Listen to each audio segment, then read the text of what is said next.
Okay, how's that? How's that? How's the audio now?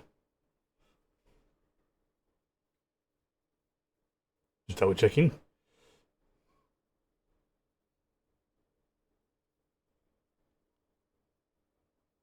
Right, because it seems I may have had no audio for the first few minutes. So I'm just going to very, very quickly repeat what I said. The abridged version. No audio or video will be shown. There is the synchronized timer, which I just sort of show you there. That's me resetting it. Let me just check on the audio thing as well, see how that's going. Yeah, I mean, it seems to be going okay now. But I think what it was, I think one of the cables had come loose because I was trying to do some cleaning up today, and I think one of the cables may have come loose. But it seems to be okay now. I would assume, otherwise. The mic's on, everything else is on. Let's just double check, just in case. Technical issues. Okay. Looks like we might have technical issues. Right, 1 second. Okay.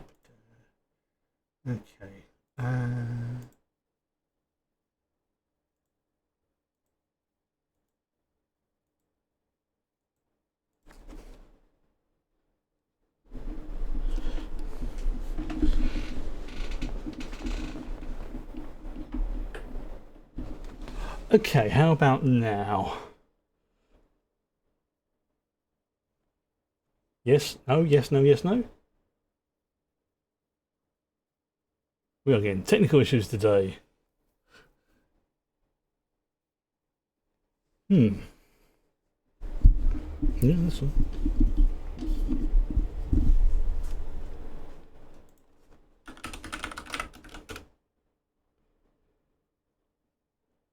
We'll sort it out.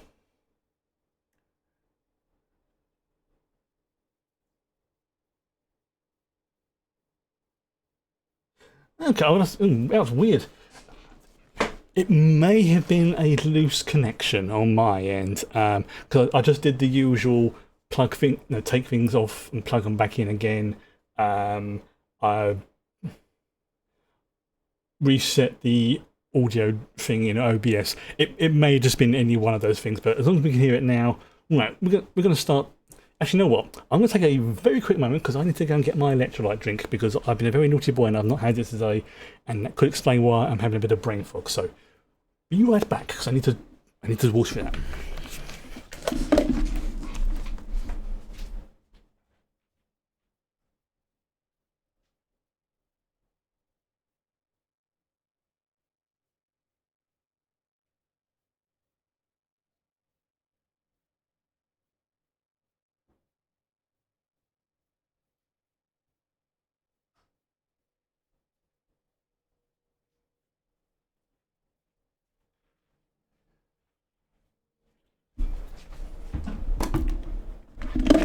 Yes. Okay, so third time's the charm. Right. So like in Spaceballs, the abridged version. No audio video from show. Synchronized timer. We're watching Fallout. It's a bit on the graphic side. Okay, I think I'm caught up now. There. Today's electrolyte drink is berry flavour. I don't have any cranberry juice, unfortunately. I've gone through that. I need to get some more. But I do also have, like I say, my little portable cooling fan. So does that sort of spray, and it has a fan. So if you hear a weird noise, it's this. Because, like I say, I cannot afford to overheat and end up back in hospital. It will cause me a lot of problems in more ways than one. Right. So yes, Fallout. It is based on obviously the game universe. They are all canon, but I can't remember. Each game's set at a different time period, and I believe this is in terms of the time frame. I believe this is the later one. Like it may only be by like a couple of years or something like that. It's in that sort of all of the Fallout stuff is canonical. They're all still set in the same universe, so they'll have the same lore, and sometimes they may reference things that happen in the games. But there's also as well, like I say, they're in different locations, which is, it's a pretty genius idea, because it means they can keep bringing out different Fallout ones set in the different vaults, and because they've not listed, I don't think they're. I might be wrong, but see, I've got a friend who's like way into Fallout, like the level I'm into Star Trek, and I don't think they've listed exactly how many vaults there are. Now, obviously, some of them do have, especially if you've played the games, it's I've got to be very careful here. So I'm going to put on my spoiler warning, just to be on the safe side. But yeah, there's some very bad vaults out there. Some of them are very, very bad. So just trying to think, what else is there? I can't think what I was going to say. You know what? Let's just get ready and watch the episode. So yes, what we'll do is we'll take a very, very quick break between episode 1 and 2, probably in a couple of minutes, to refresh yourself, stretch, maybe grab a drink or whatever. So let's say the first episode is 1 hour. It's listed as 1 hour 14 minutes, but I think that includes the credits. And I'm not sure if there's post-credits scenes. So what I'll do is like what I did with what I've been doing for the last few ones, is I will scan ahead to see if there is anything. But I'm not sure if there is ones that are. I know there is one episode that does kind of have it. But I'm not sure if all of them do. But we'll find out. Okay. So yes, first episode, get queued it up, and I will do a 5-second lead-in. Okay, so let's just get that all the way back to the beginning. Let me just check. Yeah, there's none on this episode. There's no post credit scenes. I mean, it goes right to the end. Okie dokie. Okay, so get yourselves ready, and let me just make sure it is. This is called Season 1, Episode 1, The End. And we'll start in 5, 4, 3, 2, 1, go.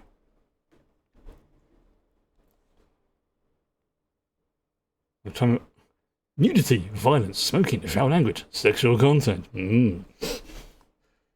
Yeah, this is why I'm surprised it's a 15 rated and not a like an 18, because of the stuff that goes on in it. And yes, the end. Oh, there you go.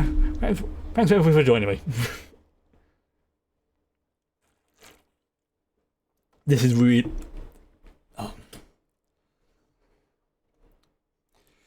Put over there.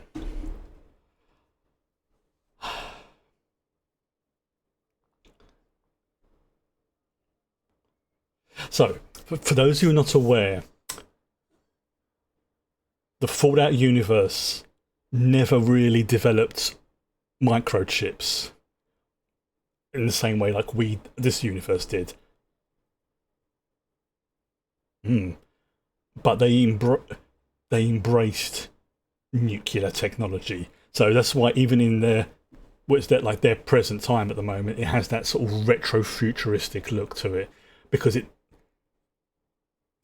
never really sort of left the 50s kind of vibe to it. So it looks like it's set in the 50s, 60s, but it's not.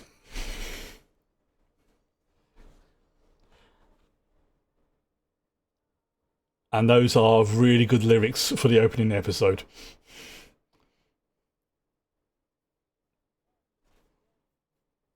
So look at that city in the background.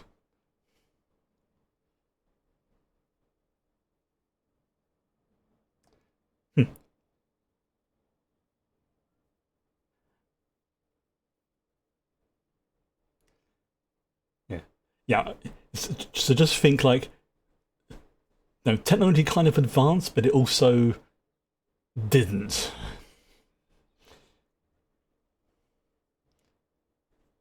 They've got cars that are nuclear powered. Oh, what's it? The Jetsons. Think like the Jetsons.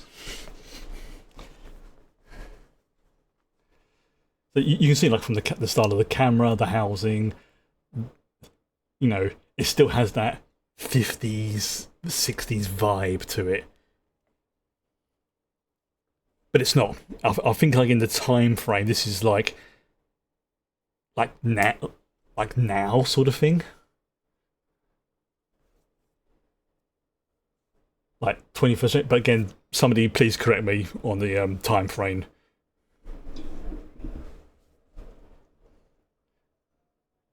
So I've got a friend who, as I say, he knows. Look at that TV. Look at it.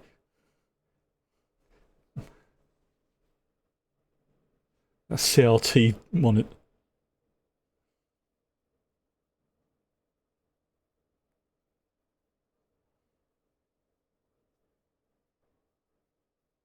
I'm gonna double check now because it's bugging me what the time frame is of this. Oh, by the way, yeah, this opening sequence is friggin' amazing in a minute. Just heads up. Because it's also quite unpleasant.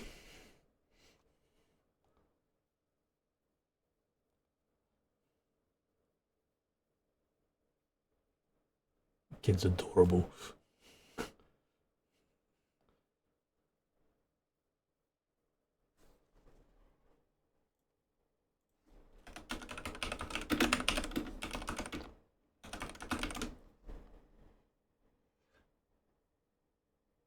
Oh, so yes, it's yeah, the bombs fell in 2077, but the show takes place in 2296, roughly 9 years after Fallout 4. There you go. So it's actually futuristic. Just says, like I say, 50s, 60 vibe.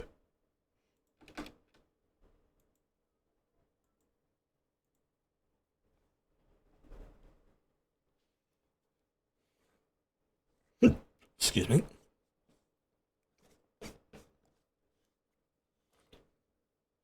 Hmm.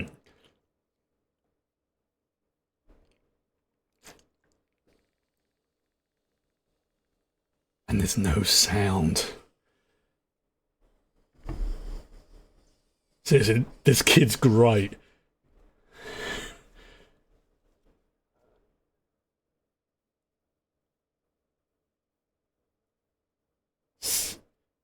Seriously, she looks terrified.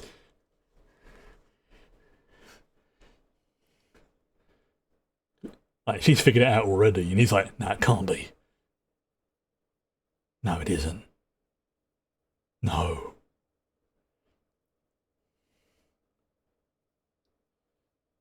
That's no smoke, dude. Yeah, because she saw it drop. He's just seen the cloud. That's now becoming a mushroom. There we go. God, that is such a haunting image. Yep, here comes a shockwave.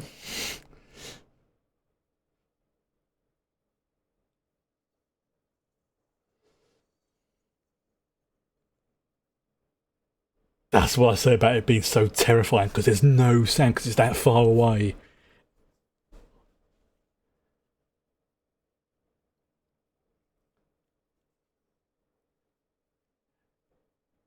They really captured the sort. Oh, you know, if you played Fallout 4, that intro, it really feels almost like that.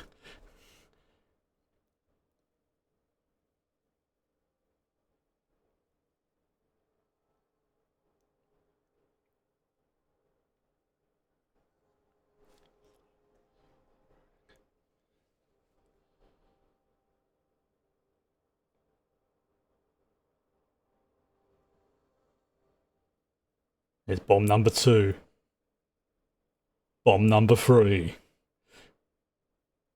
bomb number 4.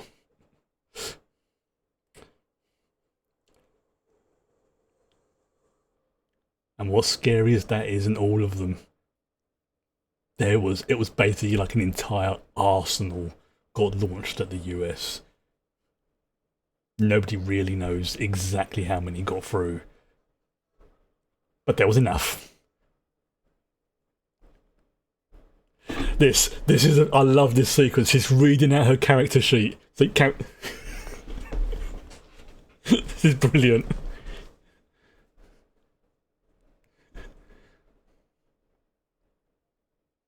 There he is, Carl McLachlan. See? I freaking love the way they did this. It's telling us literally her character skills.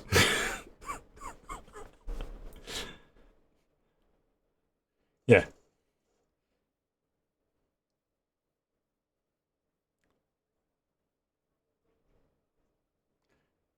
Taking walks.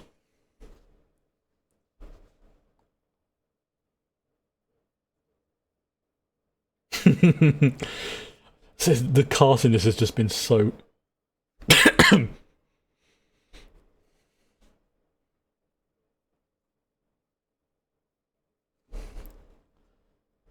Oh, one. You may recognise the lady in the middle there.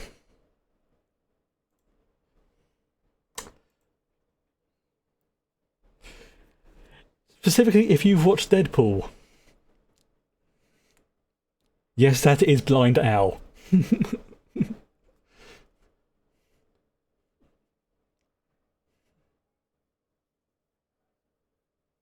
Yep, Blind Owl.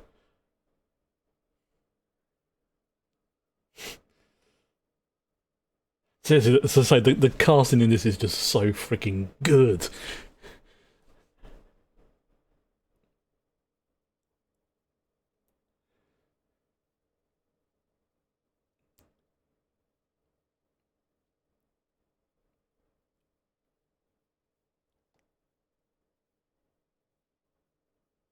He's a bobblehead. There's going to be lots of little things like that in the game.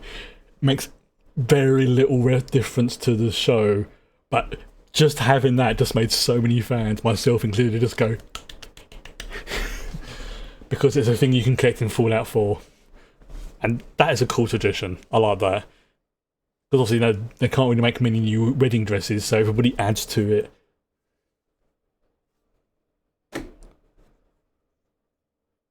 Damn! Don't lose your head.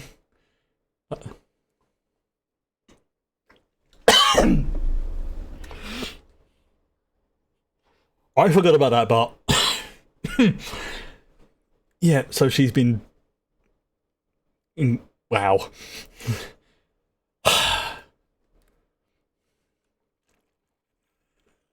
Yeah. It's like cousin stuff. Now that's a.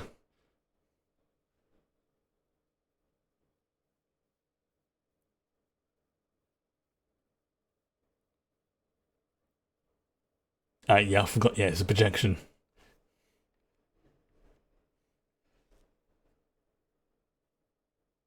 I suppose, you know, for a sort of psychologist, it's a good idea having an underground area that feels like it's outdoors, even at some basic level.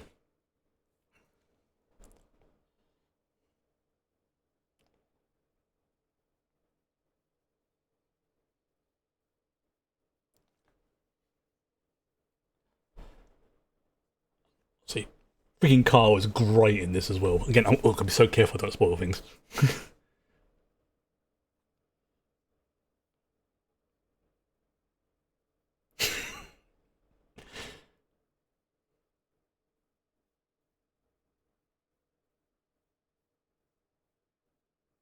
Aww.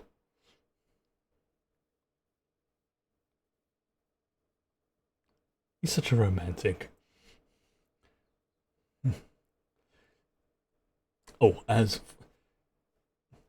in for anybody else who's new, we have a sort of unofficial rule guideline that I try and go by, even if it's something I have seen before. I try to act like it's something I haven't seen before, because just in case anybody else, you know, who's watching along hasn't seen it and wants to, you know, catch up with things, which is why I'm careful. I try to be careful with spoilers, and I try to react as if it's, you know, like I've not seen it before. Even There is a few exceptions though, specifically when there's scenes coming up that are very, very unpleasant or could cause, epilepsy, like flashing lights and things like that, if I can remember they're about to happen. But generally speaking, if you think you've seen this before, no, you haven't. Now, after a particular event has happened, by all means, mention it, go wild, that's all fine. Oh, that is, they've really captured the vibe of the game as well. Like,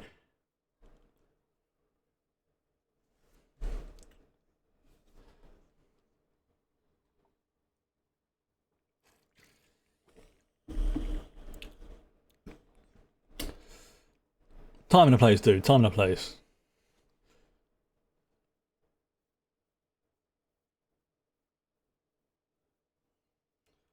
Oh, oh yeah. So they're a little bit inbred. Ooh, that's a bit awkward.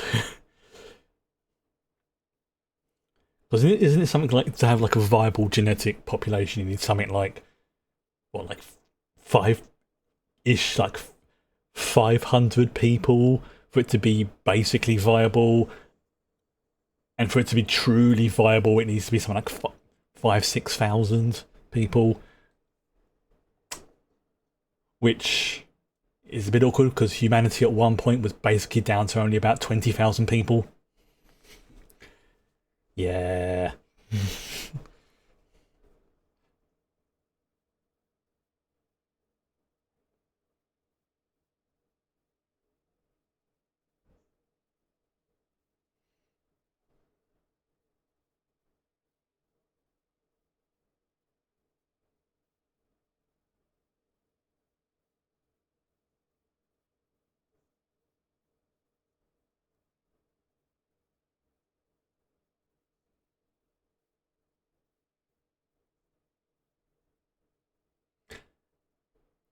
So that's how they get around the genetic issue, by having. Yeah. Okay, that's one way of dealing with it, I suppose. Yeah, because even they know in a closed system you can't have people.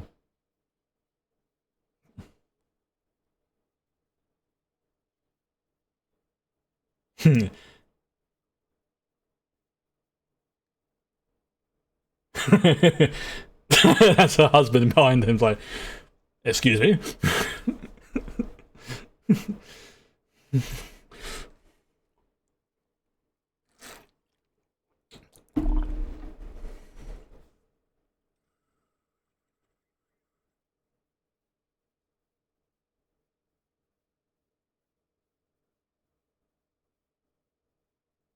Hmm. My suspicion meter is. It's the fact she says it with such an innocent expression and face. It's like.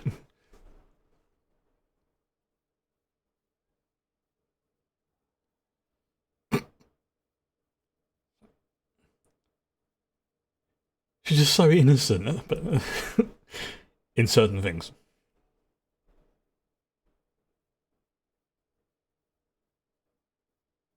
Hmm. Interesting.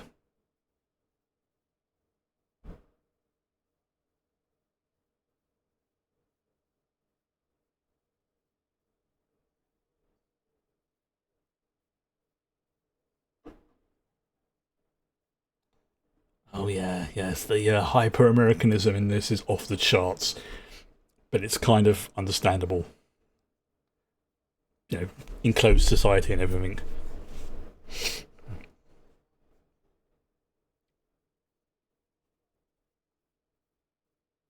That's good news.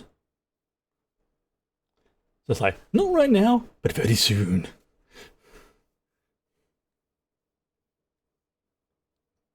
209 years or something.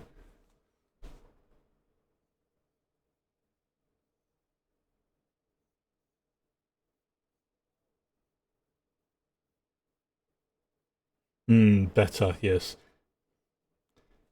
Forgetting that better is completely subjective.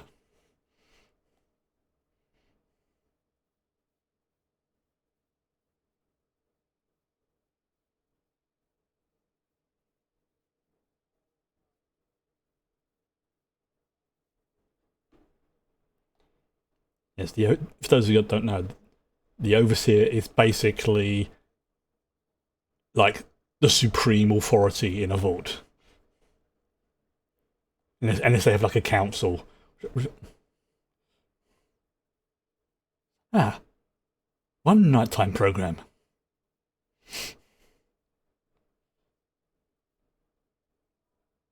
Their vitamin D levels must be really freaking low as well. No natural light and everything. Yeah, I feel that that's like so quite a few years back when it was like my sister's wedding. I was basically like the kid who was sitting like on the thing. She's like, "Come on, get us." I was like, "Nope." Although of course, theirs was in like a community hall and not in an underground vault. I think this is what I like about this show is that the characters feel believable. Like, like it's not like everybody is like hyper competent. It's just, oh, oh, they're getting on.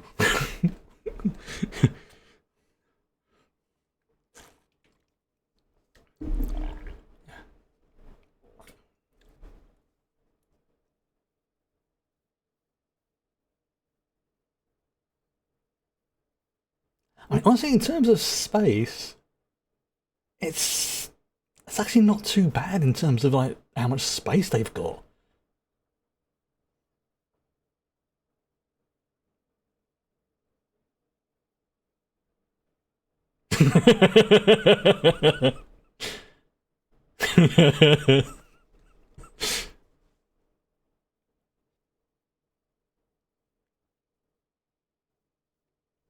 Oh, shit, blimey! And she's like I say, she's innocent in some ways, but also not.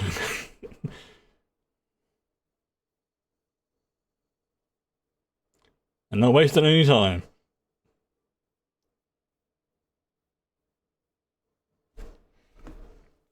And she's still got the wedding dress on. I mean, to be fair, her friend said pretty much the same thing, so, like.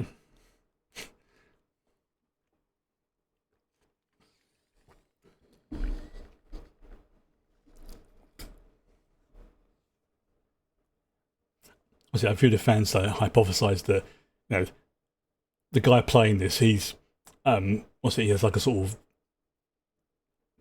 what do they call it, where he didn't grow fully properly, so in game, oh dear, that's a problem.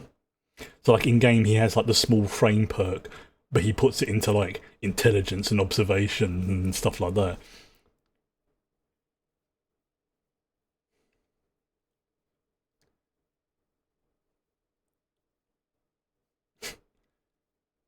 It's like,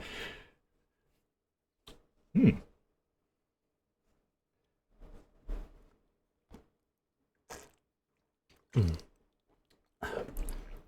I lost.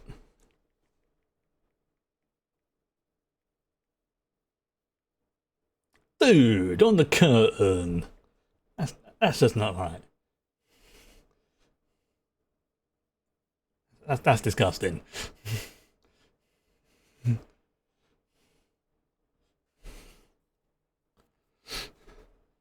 Yeah, that's been there for a while. I say he ain't.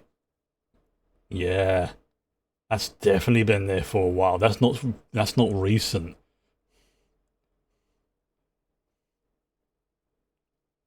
Oh yeah, this is unpleasant.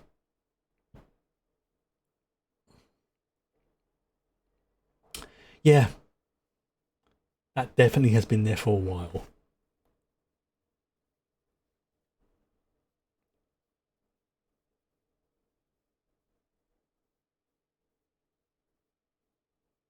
So, Vibrio noise. What would be that noise?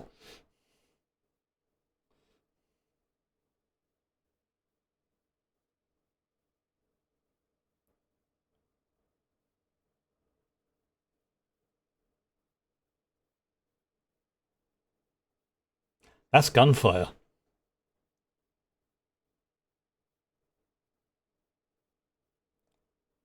And he's irradiated. Yes. He's not from the other vault. He is from...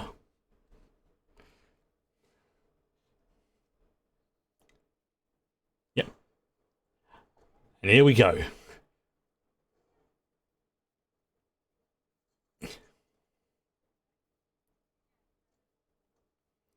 Now remember, what her skills she mentioned that... Ow! Like, the skills she mentioned at the beginning is basically a way of sort of saying that, yeah. I mean, that ringing sound as well. Oof.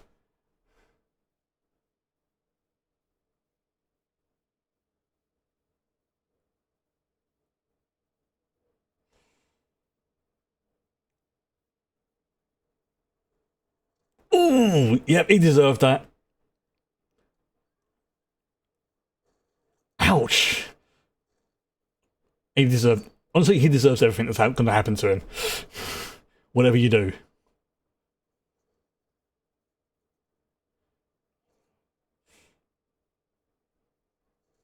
Ow! The sounds that go along with it.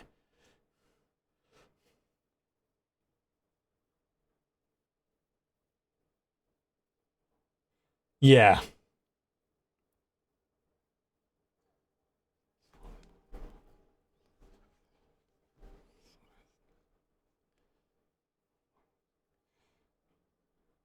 That is freaking brutal. And by the way, it's going to get worse.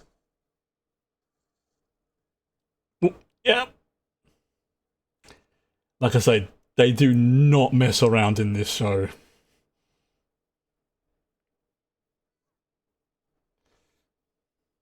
Yep, she just... with a picture.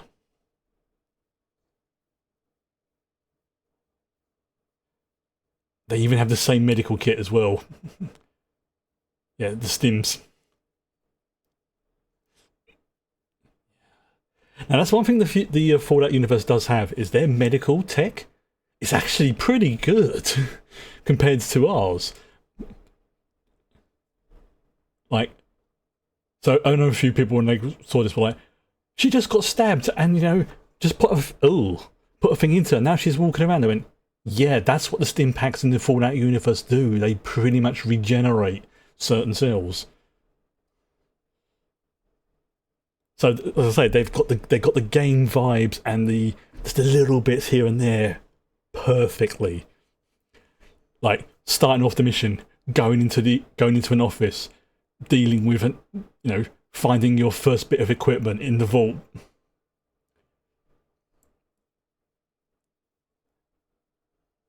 I mean, granted, if someone came along and punched her in that area, it would freaking hurt. But she doesn't have to worry about bleeding out now. It just hurts.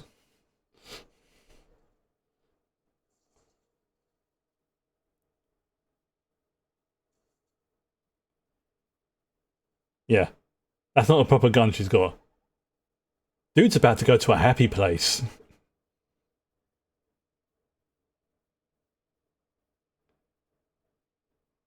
It's the juxtaposition between... Yeah. He'd be happy now. Now he's dead.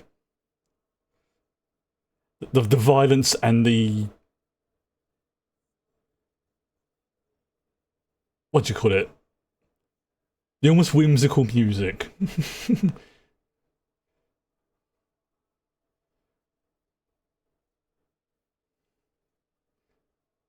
It's like it just works. And like I say, yeah, if you've ever played any of the games, yeah. And her first instinct is like, gotta...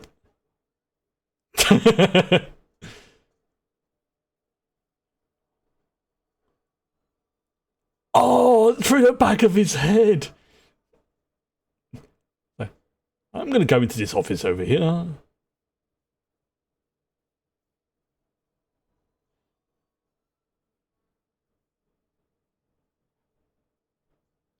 Yeah, it's a bit of a pickle.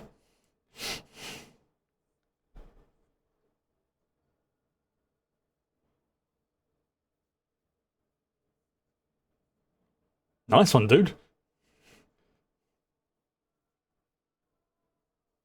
Oh, yeah. Oh no.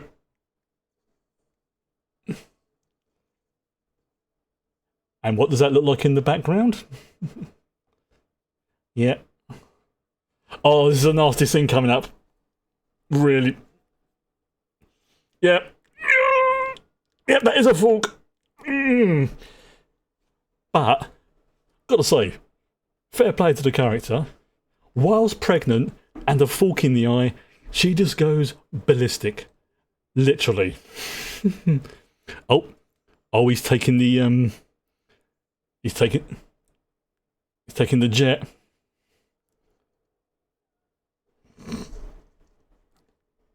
Squish.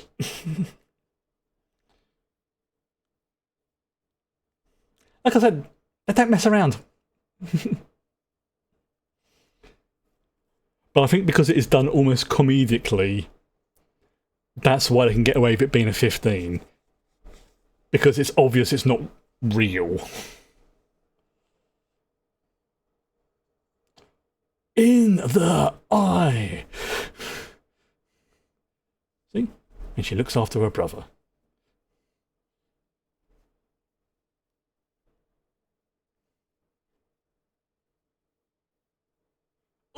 Oh, yeah. Oh, that's just... That is unpleasant. However, you do not mess with a guy's daughter like that. Because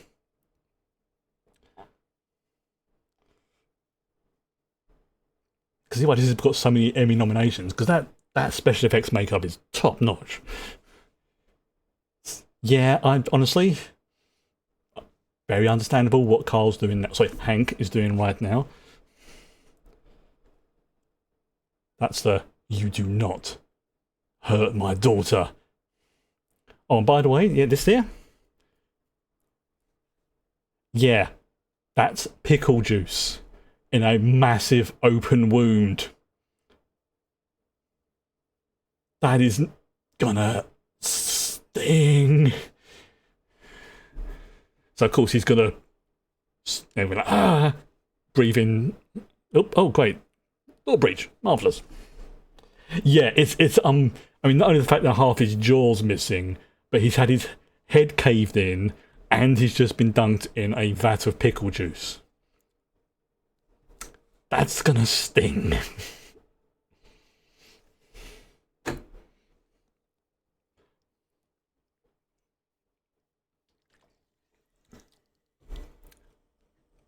Ah, that. Oh, look, a bomb.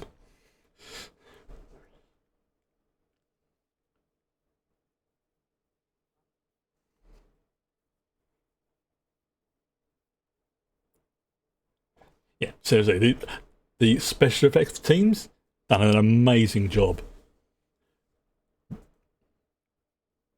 I think what does it well is the vast majority of it is practical effects enhanced with CGI. Like the two working really well together.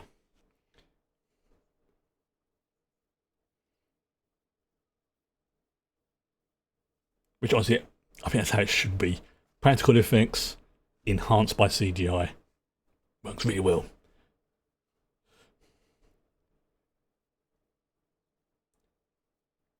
And I genuinely think Carl McLachlan, I think that's how his name's pronounced, is one of those actors that everything I've seen him in, like Twin Peaks and everything else like that, I've enjoyed.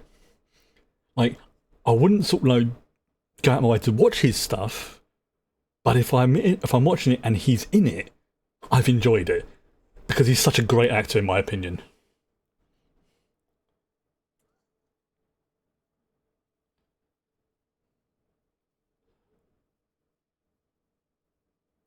Like, you know, there's certain actors that like just do. You can just tell that number one, enjoying the job, and two, they're just doing a cracking good job with it.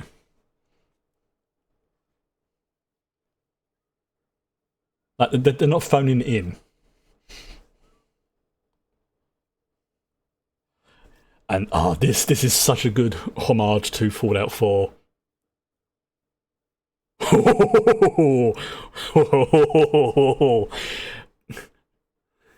That is such a good homage to Fallout 4 with that viewport.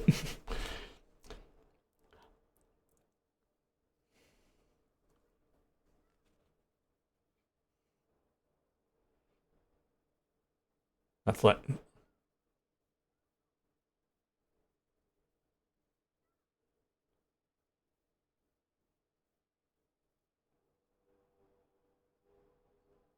Yeah, run. Yeah, don't question it. Run.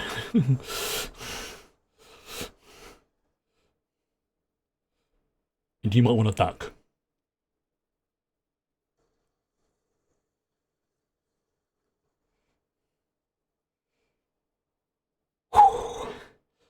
Yeah.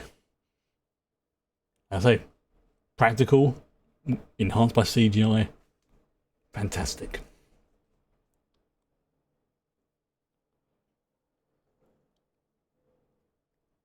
Ah, that's a bit of Johnny Cash.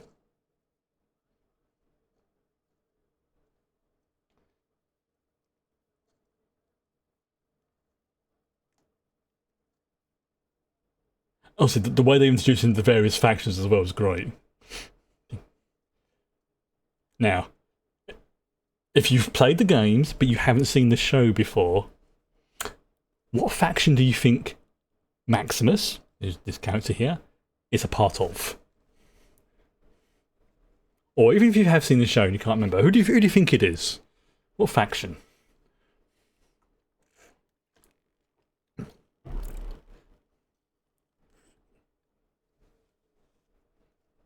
There was a big clue right there.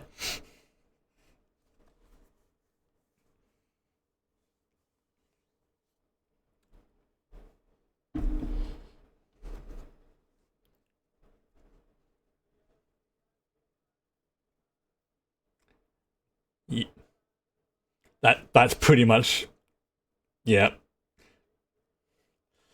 You'll if you don't know, it'll be answered soon. So don't worry too much. But you've been given some big clues as to who it is.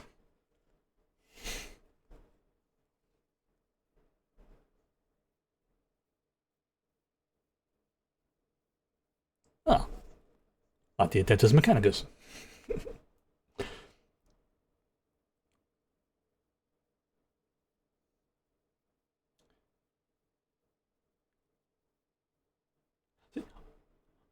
Ow!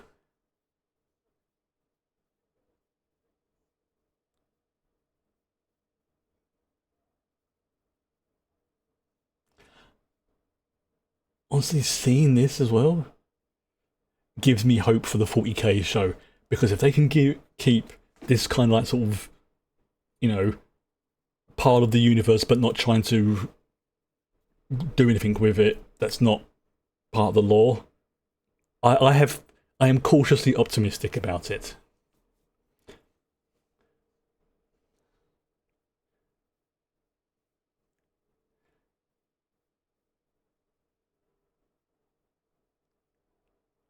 There she is. It's not the Pridwin, but it's the same class of vessel.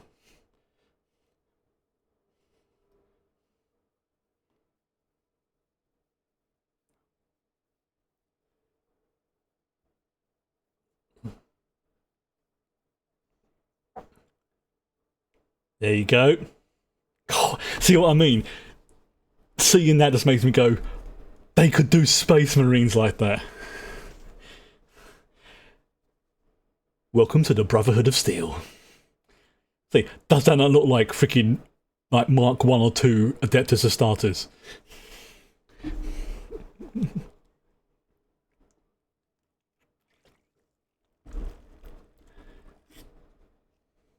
Like I say, I am cautiously optimistic.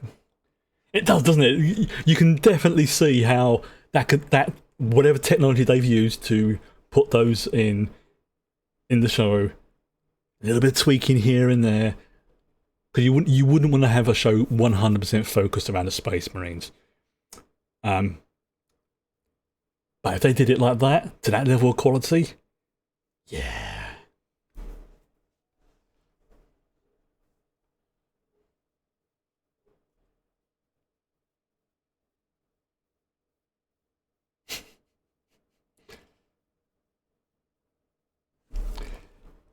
They, I'm. Oh. Oh, there we go.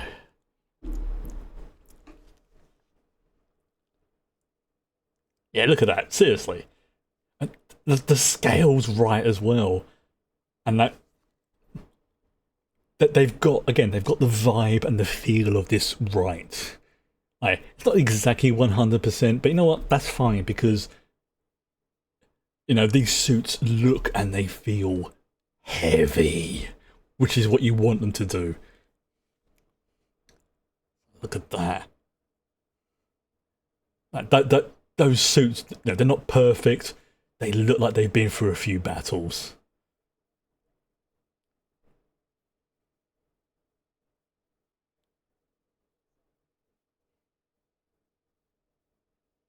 God, I freaking love those suits. The power armor. Right. I can give him some more Johnny Cash.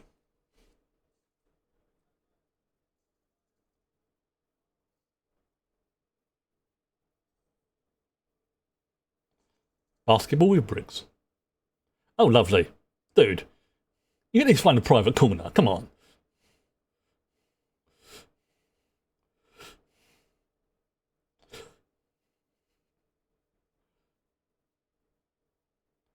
Well, I suppose it's a barracks.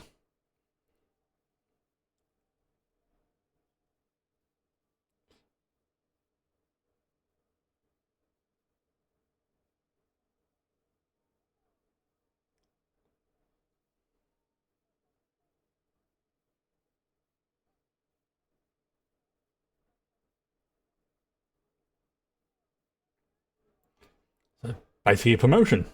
Great success. Meanwhile, he's like, oh, shit. Oh, very unpleasant scene coming up. Like, very unpleasant. I can't remember what point it is, but just be warned. It involves a boot.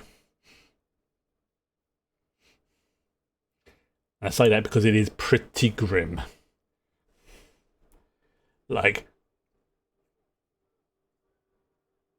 to the point I was very, very surprised they didn't make it into an 18 episode because of it. It is grim.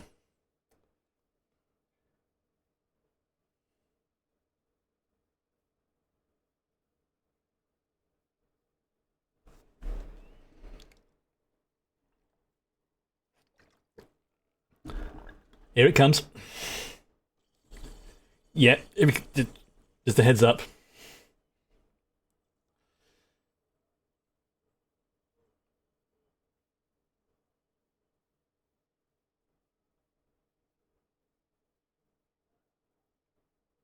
Yeah, razor blades in someone's boot.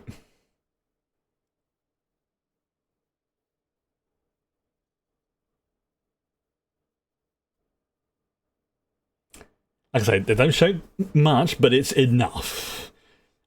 So I think that's why they didn't. What's the word?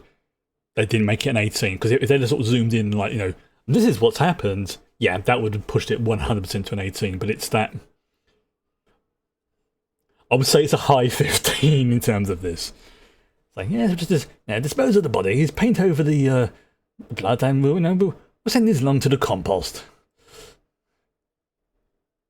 Yeah. Yeah. So like I say, it didn't 100% heal her, but it did keep her going enough. I mean, that's going to leave a gnarly scar. But, at least her kidney's not falling out, basically. No, the kidney would be around the backside of it, but that'd be the liver. Either way, her internals are staying internally.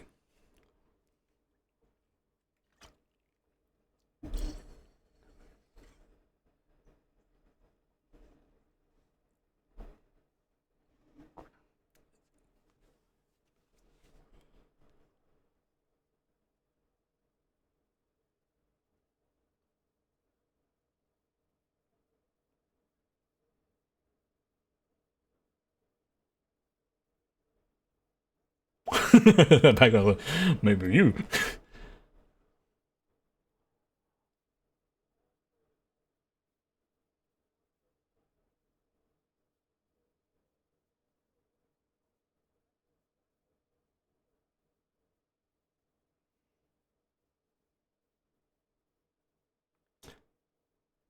Yeah, Norm, that's it. Yeah, he's. And this is not to say that Lucy is unintelligent. She is pretty good, but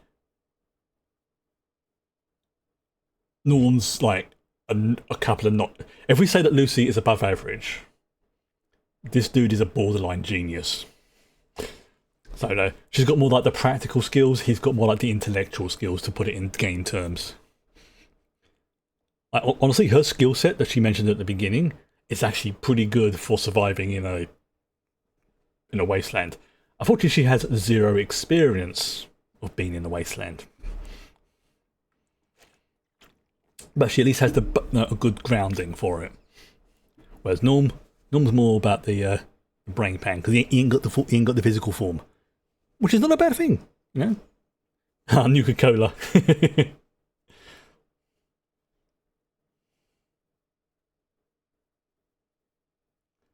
Again, it's just like the little things that are in the background, like the Nuka Cola bottles, the thumbs up sign for the character. What's his name? The Fallout Nuka character, the icon. The Pip Boys. Again, the suits. They have done everything right. Like I say, it has not been 100% perfect, but I would say this is a 9.5 out of 10 for me for a show, because again, it's just done right.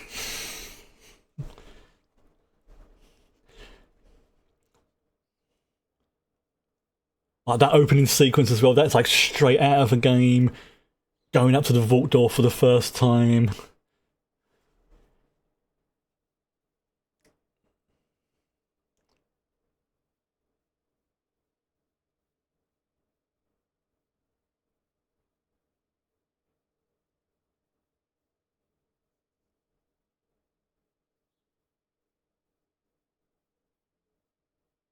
Very big.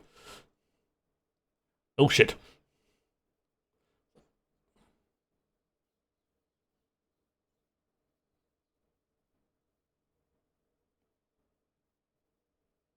Yeah, Chet's about to go sleepy time.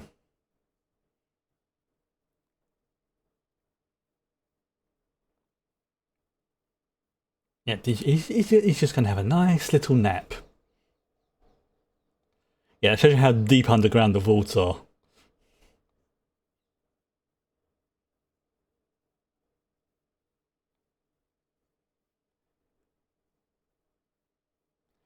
Yeah. Yeah, he knows what his strengths and weaknesses are. Yeah,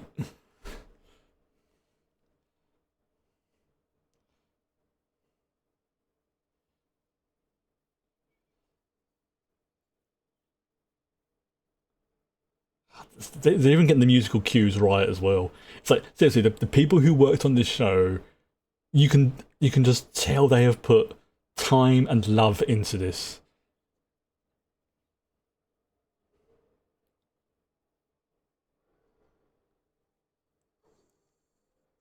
Oh, they even get the sounds right.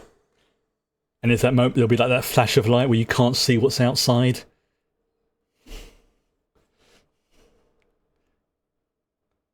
So yeah, that's not been opened for. Yeah, you can't see what it is until you step through. Think, but she's never seen natural sunlight before.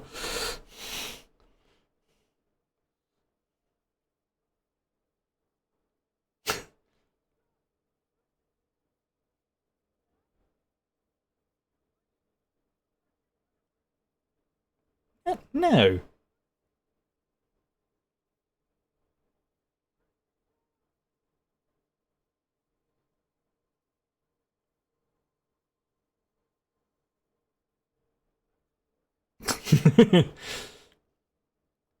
Welcome to the outside world, Lucy. Things are about to get weird.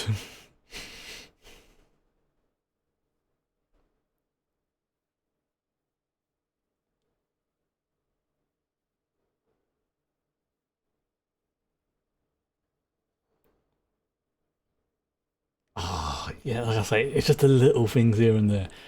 Like the skeletons outside the vault of people trying to get in before the bombs dropped. Yeah, look at how they're positioned. Those aren't people running away, those are people trying to get to the vault.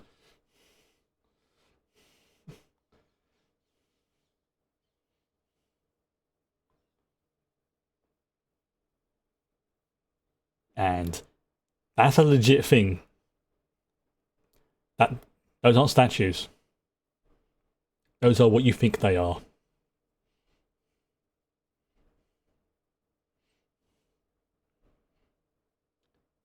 And how do we know that? Hiroshima and Nagasaki.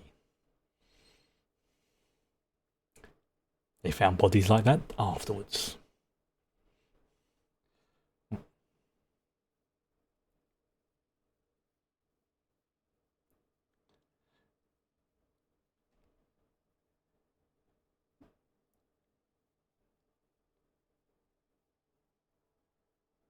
Now, I believe some people were able to work out where Vault 33 is, because apparently that pier with that Ferris wheel on it is quite famous in certain parts of America.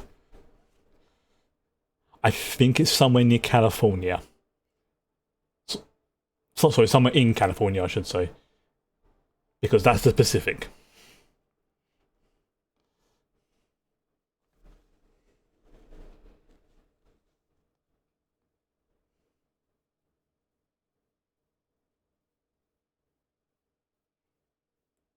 Nope. This doesn't feel good.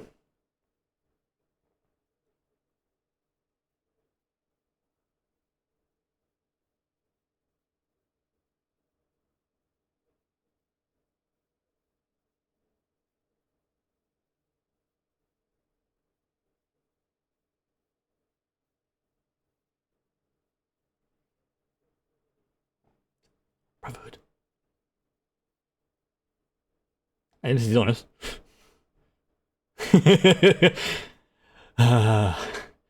And yes, that is a reference to a certain scene in Indiana Jones.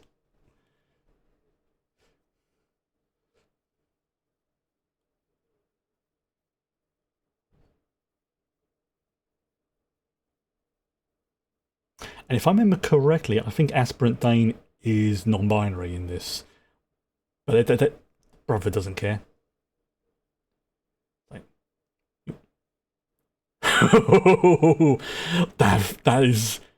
that's stomping behind him in the background. That's a brown trousers moment.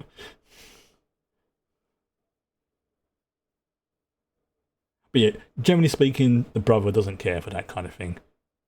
You join them, you're a brother, regardless of what your gender is.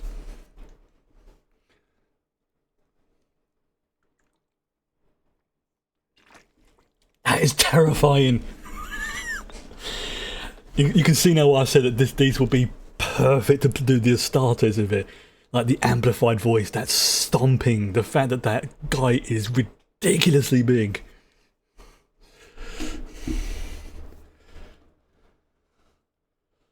Yeah. Yes, it is wrong.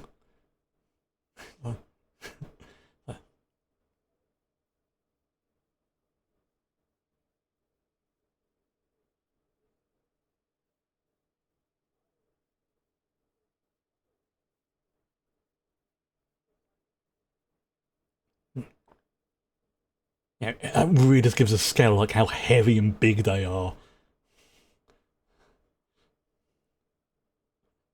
I see, I freaking love the power suits in Fallout. God, that makes me want to play Fallout 4 again. Which I may actually do some point, because I think there's crowd control for Fallout 4. So I may play it again at some point. Not definite, but it's very possible. If I do, let's say, it will be with crowd control, which is the thing that allows people who watch the streams to influence the game. But I've got to do a bit more research on that first.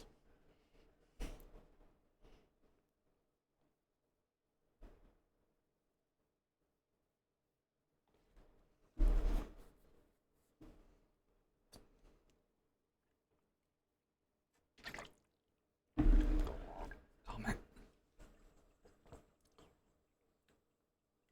On life, I was in Maximus's place, I will be on brown trouser alert.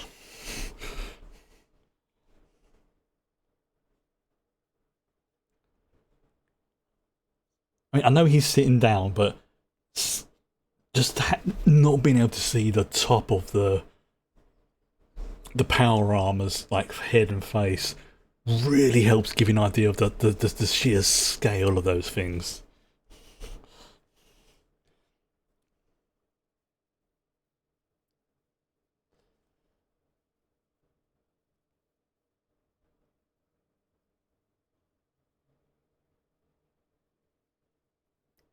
You may have just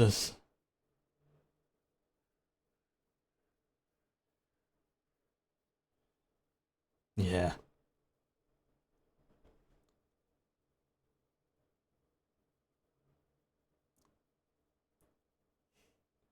Yeah, I mean, like his reaction to it is genuine. It's like up to a few seconds ago, he legitimately thought he was about to be turned into paste by the beast standing behind him.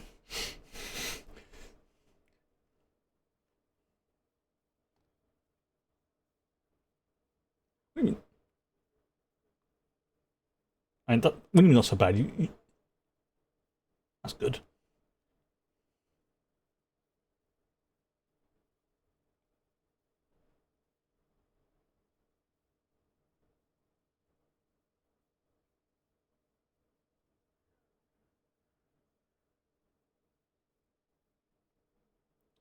Yeah.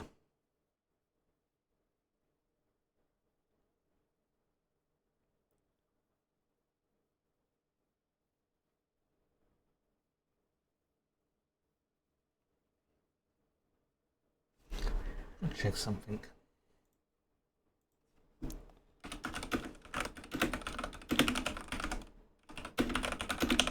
I'm just checking about Brotherhood of Steel. I need to check something. Ah, yeah, as I thought, yeah. The Brotherhood of Steel are surprisingly. Oh, this is unpleasant. Yeah, they use the term Brotherhood in the same way, you know, like the Imperium of Man, you know, capital M, not man as in masculine. So they use the gender neutral term. So yes, you could become a knight and get your own power armor if you was a lady. Because they say that Dane is non-binary. I know that. But it's like, not all of them have female, what do you call it, in their barracks. Oh, that's gonna sting.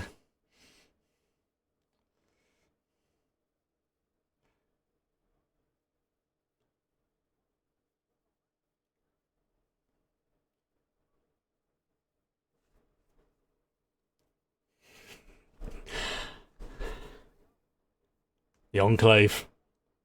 Oh, yeah.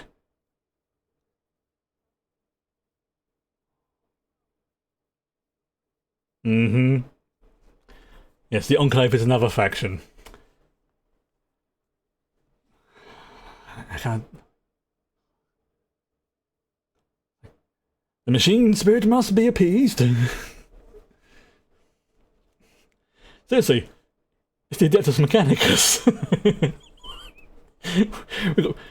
Or like the early generations of it. And we've got the Tech Priest there, we've got the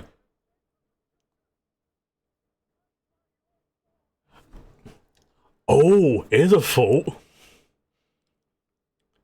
Because in the again, I am going to be making lots of 40k references. I do apologise, But in the 40k universe, there was the so-called Men of Iron.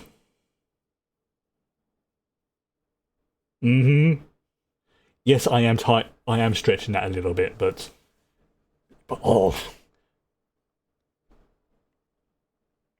yeah. See, that's how you can carry everything when you're running around in power armor. You're not carrying it. Your squire is. They're just off camera.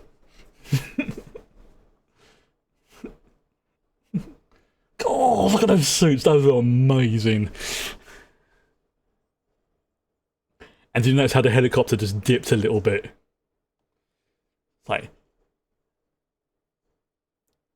like in Pacific Rim, where you had the Jaegers, and you really got that sort of vibe of how heavy and big those things were. Same sort of logic applies here. You don't need to, say someone, oh, those things are heavy. You show it. You show them stomping. You show the helicopter dipping a little bit when the knight jumps in. You hear them clunk, clunk, clunk. Show, don't tell.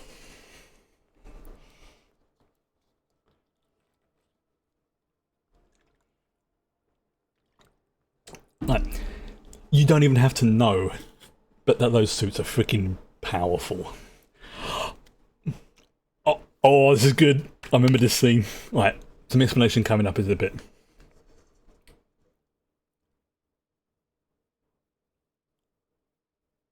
The junk jet. A gun that literally fires trash at such a high speed, whatever comes out the end becomes a lethal projectile. And you can put anything in there. A small baby doll, a bottle, anything. If it can fit in the gun, it can be fired.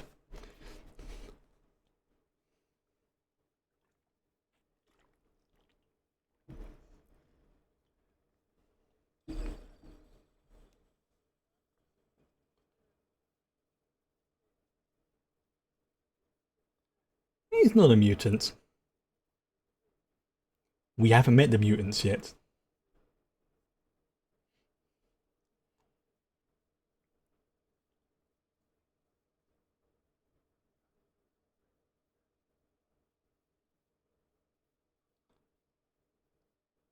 The chicken.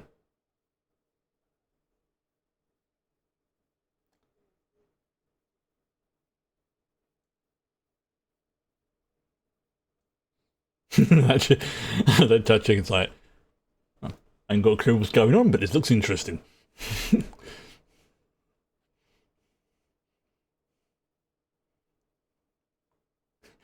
That's actually a well-behaved chicken.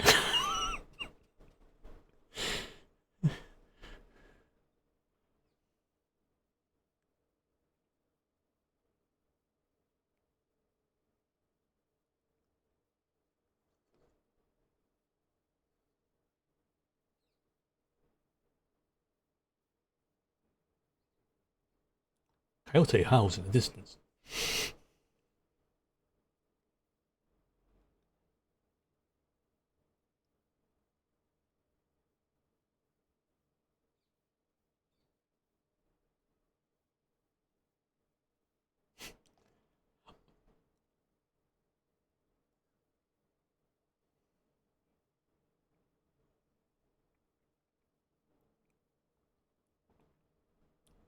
Oh yes. Oh, that sound is grim. Ghouls.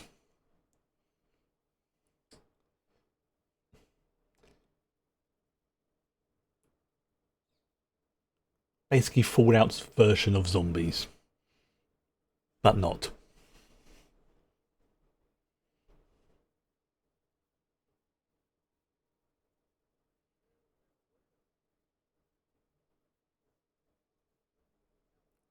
I freaking love the characters in this. So the three main characters in this are freaking amazing. And we've just met the third.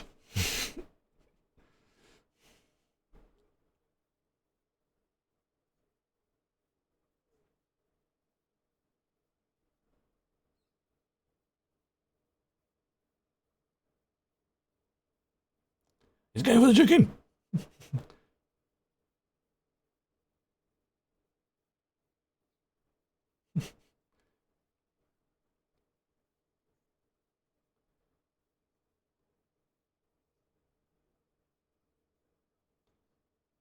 And the fact that's not a mutated chicken, that's an expensive chicken, basically is what I'm saying.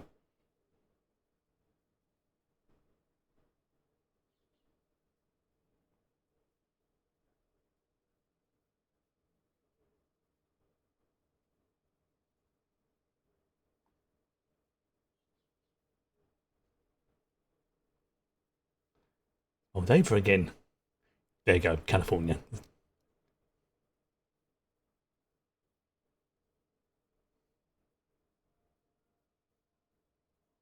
Oh, the music.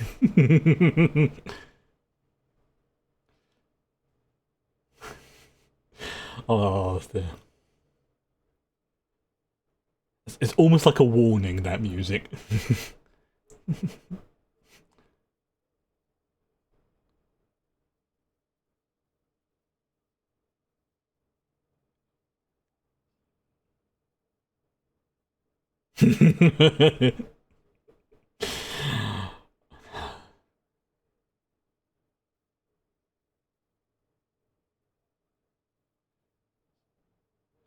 See?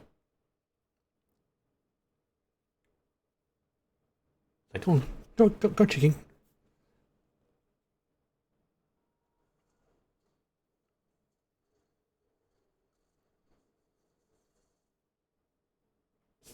I mean, anything. Yeah, I think we can guess what he put all his points into.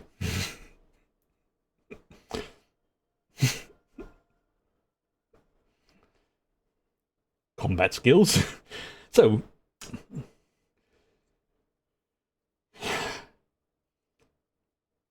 I mean, not that there's classes in this, but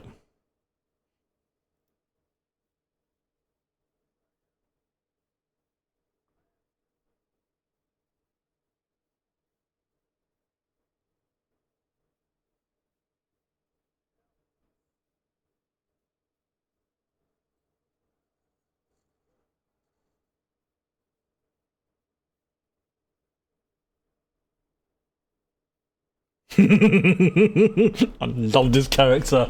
He's so freaking good. Meanwhile, the chicken's like, dude, what? He's like, chicken clucking. Right. Okay. So, that's episode 1. Yeah, based on the video games, this one. So, like I say, we're going to have a quick couple of minute break. I've just checked that there is. Oh no, there is a post credit scene. So if you want to skip forward to about, if you don't want to see the credits, to about 1740, because that's what I'm about to do. Oh, okay. So no, it can't. All right.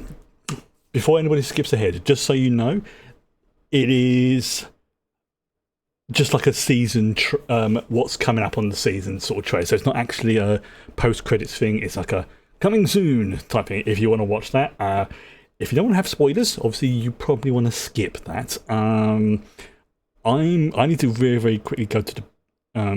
Let's check something. Yeah, it's got some big spoilers in that, so you probably want to skip that one. So that's exactly what I'm going to do. I am going to pause for the moment. Actually, yeah, let's just stop that, and we'll be back in literally a couple of minutes because I need to go to the bathroom. Also, I need to top up my water and stuff like that as well. So yeah, get up, stretch your legs, hydrate yourself. Also, I'm sweating buckets right now. So yeah, back in a couple of minutes. Probably not even that.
Okay, okie dokie.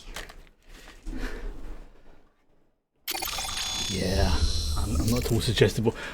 I can remember the first time I watched this show, I found myself going, okie dokie, way too much. Because also around the same sort of time, I was watching Lower Decks again, and one of the characters in that, Rutherford, says okie dokie a lot. So I was getting it from two different programs at the same time, and it was getting to that point where I'm realizing I'm saying that so much, and like I'm saying to my friends, am I annoying you with it? It's like, it's not annoying because you don't do it every single sentence, but you're heading in that direction. It's like, thanks for the warning.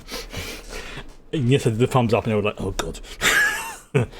Right, I've had to change my t-shirt as well because I'm not kidding. I am sweating buckets right now, which is why, like I say, not only am I hydrating myself, I'm using my electrolyte drink because, as I mentioned before, drinking water is good, drinking fruit juice is good, but if you drink too much or you sweat out your electrolytes, it can make your brain and your nerves go a bit blah, blah, blah, blah, blah. Like, it won't kill you, but it's like sort of greasing up the engine, so to speak. It makes things easier. So generally speaking, it's a good idea to do so. So things like sports drinks, I've got like a tablet I put into water, and the particular flavour is, and I'm not sponsored by them, but those are the people who make it. High five. I won't, what's what I'm looking for? If I was sponsored, I would definitely mention it. But honestly, it's like a good to go, cool. Was it like a tube of like 20 tablets, and I think it costs like £3, and that lasts me for I don't have it every day. I just have it on days when it's like really warm, or I know I'm going to drink a lot of water, and yeah, lasts me about a month. So it's like, yeah, it's pretty good. It's good stuff, and actually the flavour, not too bad. It just tastes like a slightly flat fruit juice, but not in a bad way. Okay, so yes, this is the next episode called The Target. Now, this is a little bit shorter than the last one, because the last one was like 1 hour, 14 minutes, because obviously it was the pilot and everything else as well. So, yeah, I'm just going to get everything all queued up, and I will do the same as I did before. Let's do that one. Right, okay, so, there we go. So, 5, 4, 3, 2, 1, go. Yeah, you got it right that time. Violence, smoking, foul language.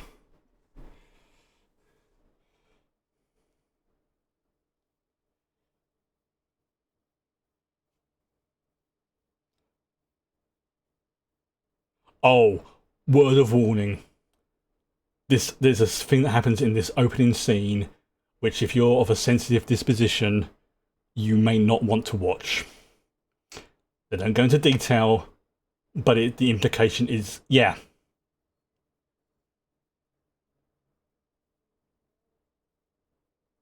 Yeah.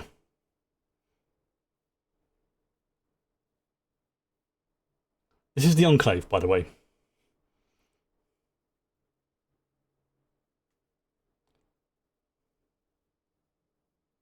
And yes, that is a newborn pup.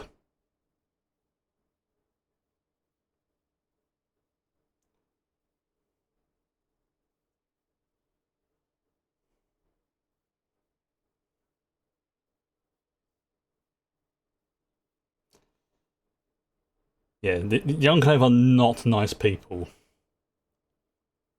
They're really not. Like in any games, there's always, especially ones with multiple factions, there's always at least one faction that you do not feel bad about obliterating. The Enclave's one of them.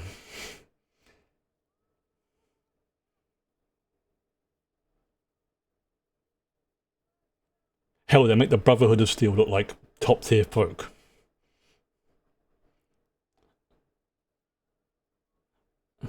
Good. Now, this is not to say that everybody in the faction is completely amoral experimentalists, but there's enough of them. There's enough of them.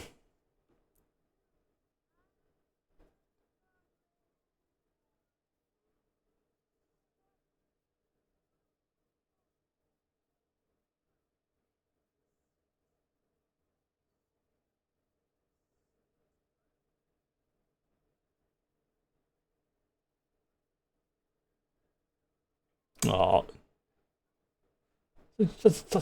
such a cute doggy. So yeah, you got your bear. That's it.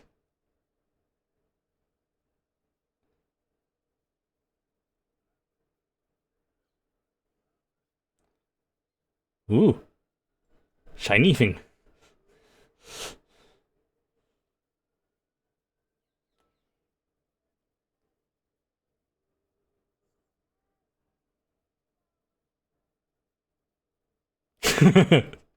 So one shot. Ah, screw it.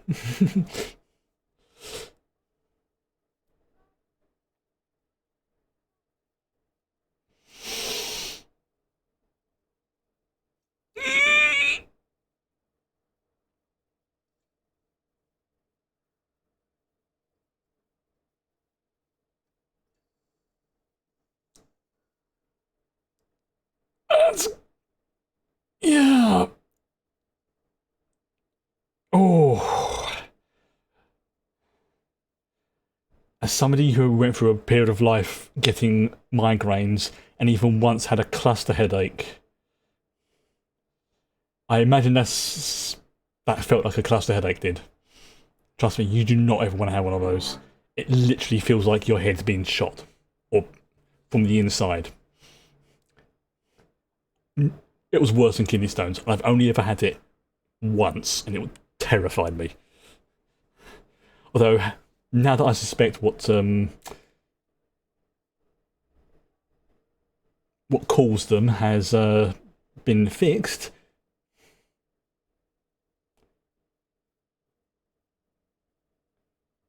Say. Don't go, say.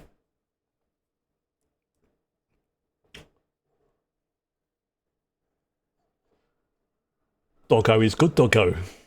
Doggo is doing exactly what Doggo has been trained for. To protect. And look after. See? Good Doggo. See? Oh, don't worry about it, mate. It's just some ketchup, okay? That's all it is. The dog accidentally knocked over the ketchup bottle. That's all it is.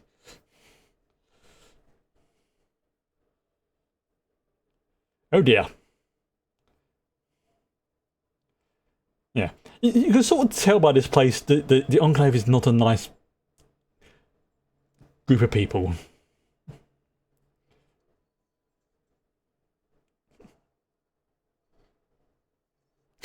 Please remain calm.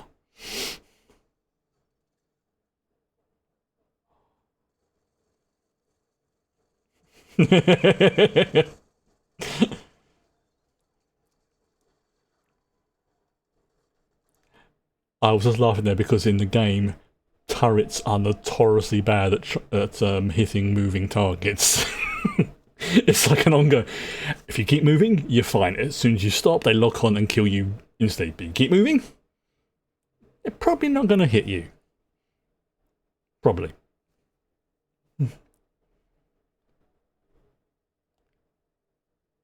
I think that from her point of view, she's been in a vault all her life, and if we assume that Lucy is I'm just going to hazard a guess here, say like about in her maybe early 20s, something like that, 24, 25, around that sort of age. She has spent, yeah, you know what, let's make a nice even number to work with, 25. Let's say Lucy's 25. In fact, actually, I'm going to check.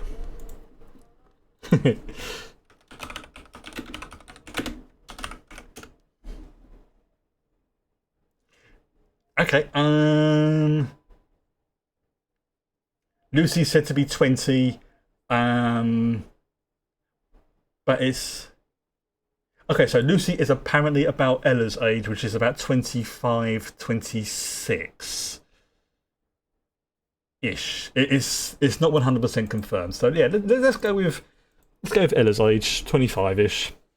So she spent 25 years underground in a fake vault, and she's now come up into the vault, into what is basically a desolate wasteland, and she has no idea what she's going to walk into. Like, she doesn't even have like games to sort of, you know, go back on or anything. Like, I mean, yeah, we could probably think about, maybe seeking shelter or stuff like that. She's got none of those points of references. So she is completely new to this whole world in multiple like. Oh dear.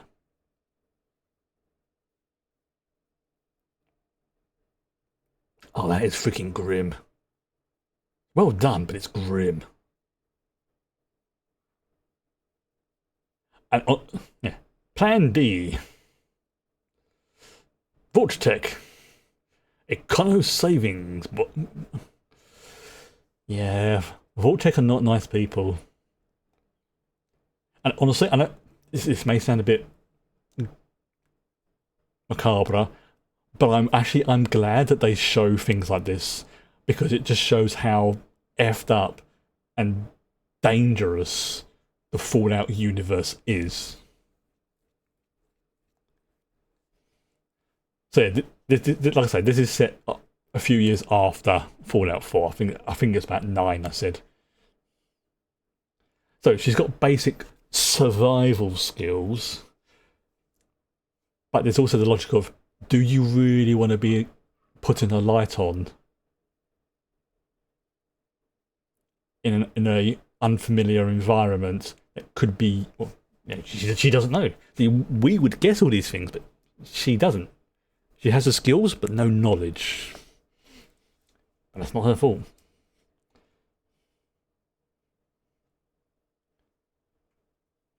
Although apparently those the Vault-Tec suits are sort of very, very comfortable and very pragmatic to have. Like, they keep you warm, they cool you down if you overheat. They're actually...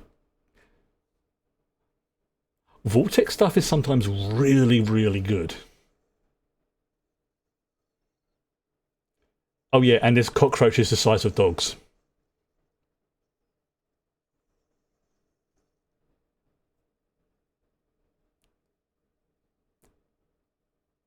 So who the flip are you?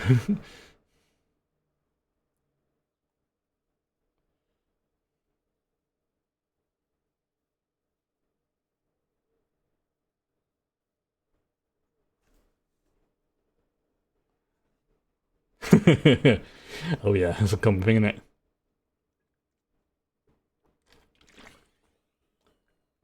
Grew. They thrived.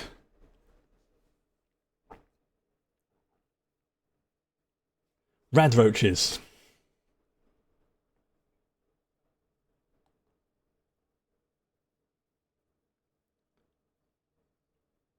Yeah, they can take down humans.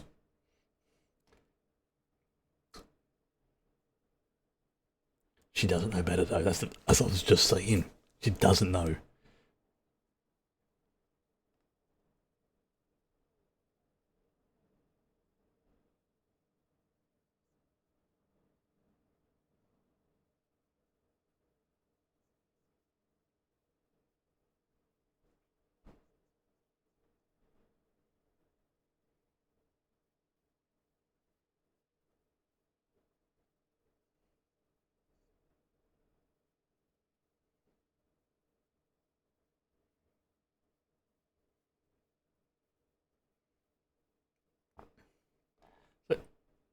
Well, he's giving us.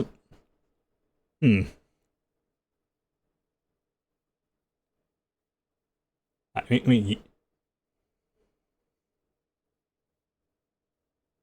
yeah, he's a bit creepy, but he's not malicious. He's just weird, and not the good weird. But yeah, he has no ill will. There we go. Towards her, it's just like fire. Yeah, she's probably gonna be attacked by radroaches. Let's yep, give her a warning.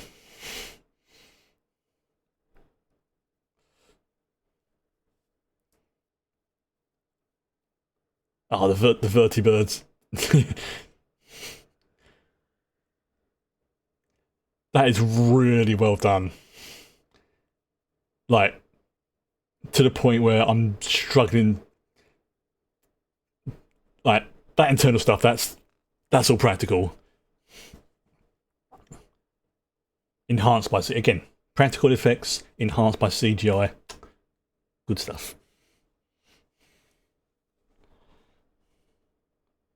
Very convincing, isn't it? Oh, look at that. So every time I see those suits, I am gonna laugh maniacally because they're just so well done. I mean, yeah, that bit is definitely internal. Like, that is... I haven't said that. I can't... The seating area is, like, where they're seating, that is definitely practical. But if you can't tell where the practical effects end and the CGI begins, they've done a good job. Now, you give it sort of like 10 years, we come back and visit it, it'll be like, oh yeah, there's a CGI bit. Because that's the nature of CGI, it happens. But that's just like, the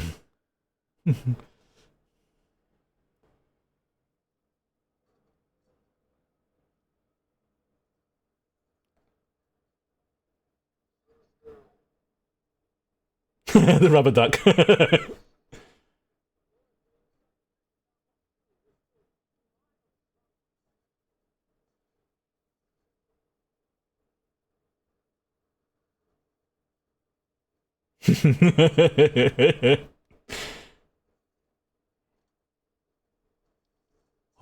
Hold on.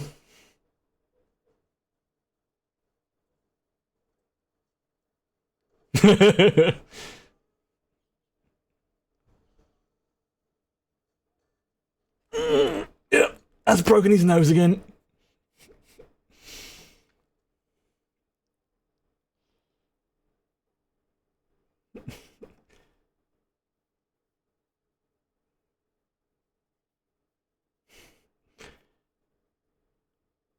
Yeah, this... I'm a bit... Every minute just, yeah, reminds me exactly why this show got something like ridiculous, like 17 Emmys. And I'm going to actually find out what Emmys it was nominated for. To stop the brain itch, if nothing else.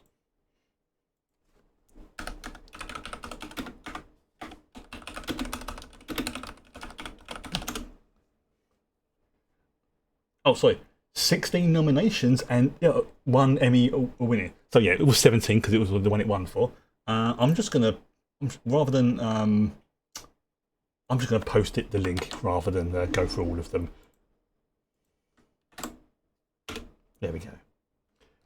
But yeah, costumes, prosthetic makeup, sound mixing, lead actor for Walton Goggins, excellent. Overall drama. Blah blah blah blah blah blah blah blah blah blah. Just be warned, there may be some spoilers in that link. That's all I will say. Just oh, Doco's got a hand. Like, where the hell did you get that? Oh, I found it in a cave over there, Dad. A big cave. A very big cave creature. I know what's coming.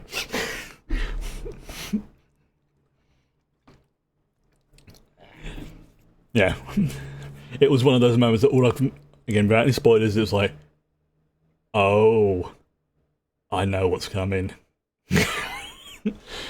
Even, like I say, if you haven't played the games, you can just tell that there's something big and nasty in there.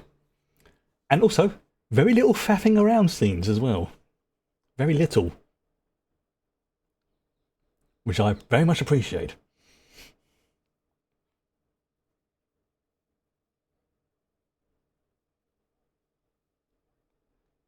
So yeah. They were here. Yeah. And when you hear Brotherhood of Steel in big plate armor just go and say the F word...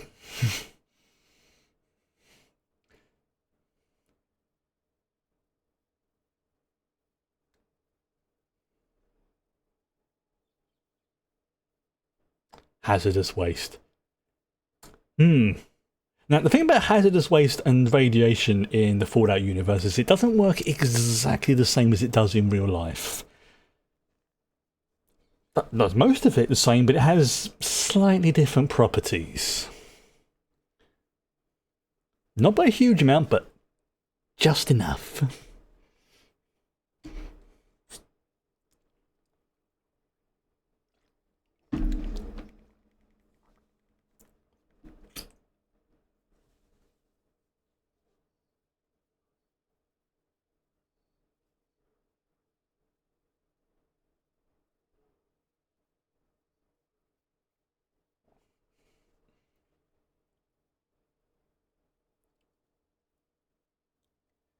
Yeah, yes, I think it's again,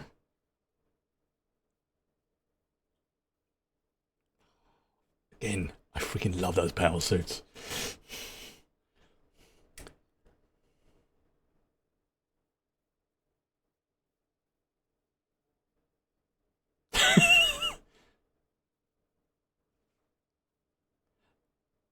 There's the problem. Now, keep in mind how big the knights are.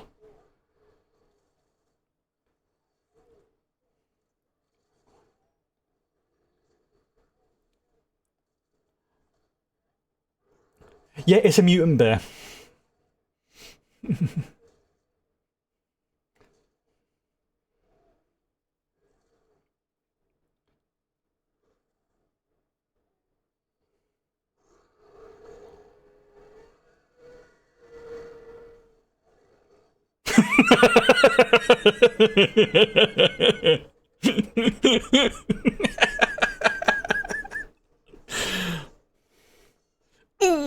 I think they're called Yaoguais in this. Like after the Japanese demon or something. Again, I'm going to check because of brain itch.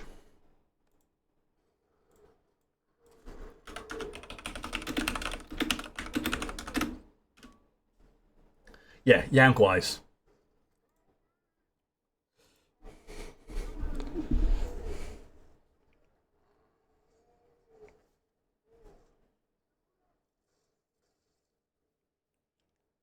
Yeah. As you can see, they're not indestructible. They're just very big, very tough, and permanently pissed off. Yeah.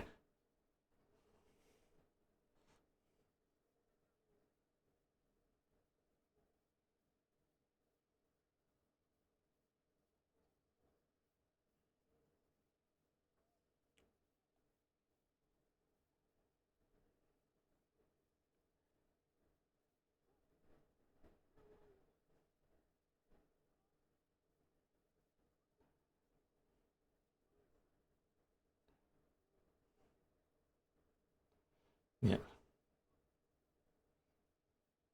So maybe not Mark 2 armor, but certainly Mark 0.1.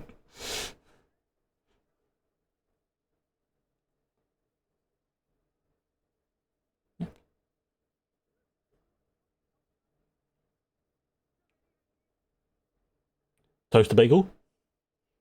Toasted bagel. Yeah. Yeah. Another thing I love about the suit designs is they look practical.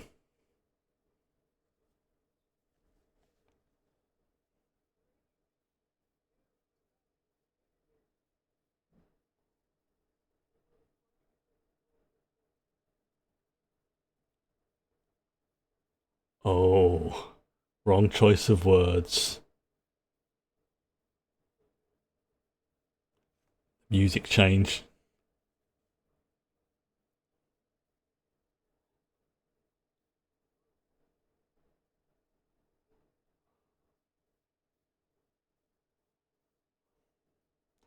Dude, you should have stopped talking. He was willing to help you, but now you're just giving him more reasons not to help you.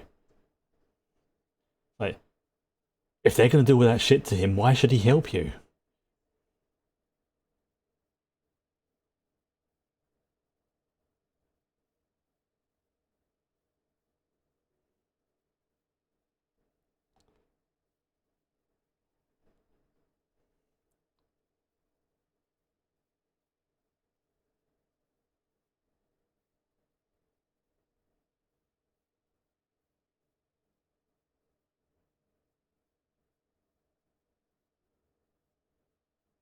Hmm.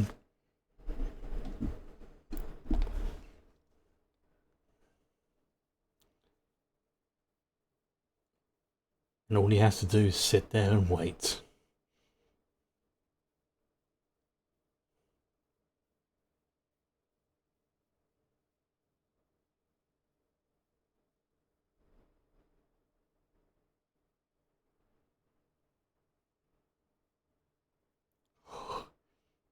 Again, if I was in his situation, not entirely sure what I would do.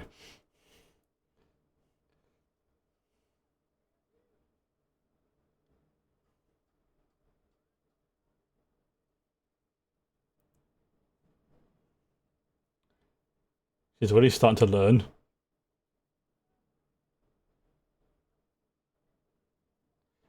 Innocent strategy. Sorry, incorrect strategy number one. Yes. Yep. Like I say, the way the characters act in this, considering their different backgrounds and circumstances that led to where they are very believable. She's very sort of sweet and naive and innocent and trusting because she comes from a heavily regulated, protected environment. Maximus is like cynical and like, I don't have to help you, I can just let you die. I'm having that suit.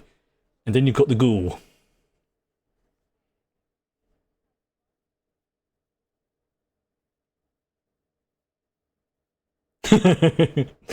Wait, what? Yeah.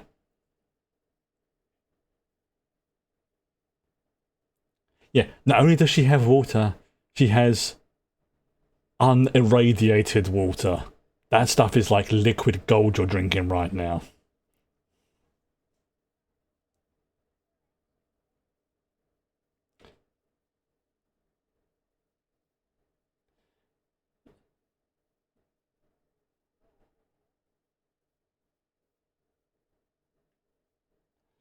Again, the dude with the surprisingly high-rise pants. Well, that's I don't really keep focusing on that area, but yeah, he says it's a bottle of pure water. You're gonna drink it. Best place to keep water is in your system. Speaking of.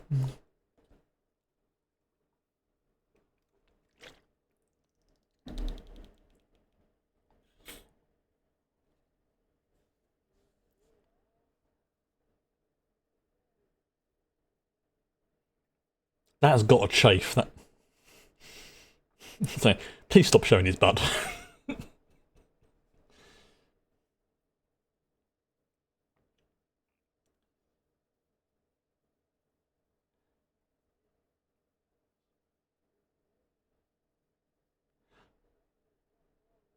Oh, another thing I appreciate, which is something I've seen in so many post-apocalyptic films and things like that. When you have like a a female lead character, how they have like perfect hair and makeup and stuff like that, even though it's like a post-apocalyptic wasteland. I mean, for her it makes sense because she's just come from a vault. But even now, you can start to see her hair's getting messy. She's got like a cut lip, things like that. Like that's just from like day one.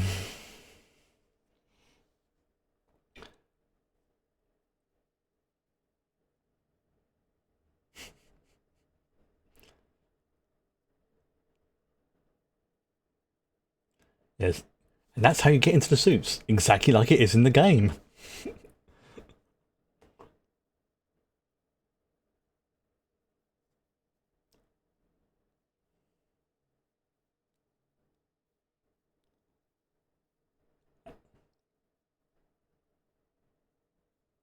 Yeah.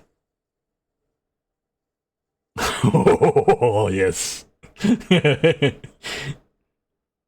Yeah, I think I'll be having the same reaction as him as well. It's like, yeah.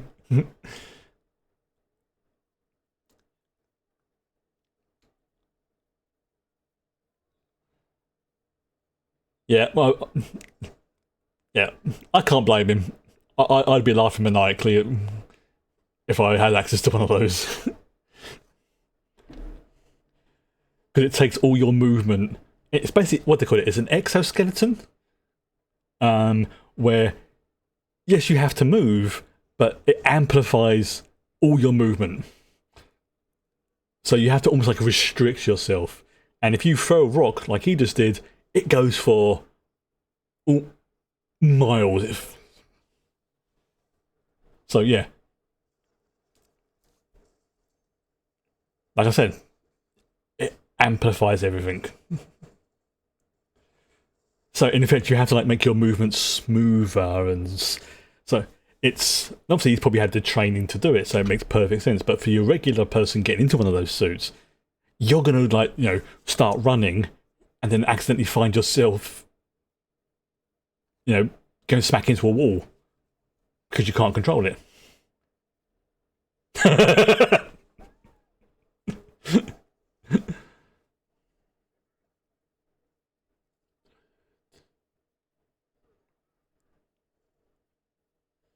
Yeah. Yeah. No, don't let it go to your head, Maximus. No, chill. There's a reason why you have training.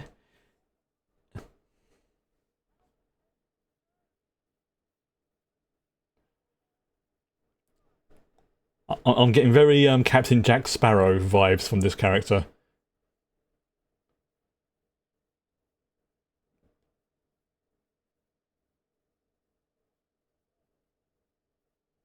Yeah, like the post-apocalyptic version of Captain Jack Sparrow.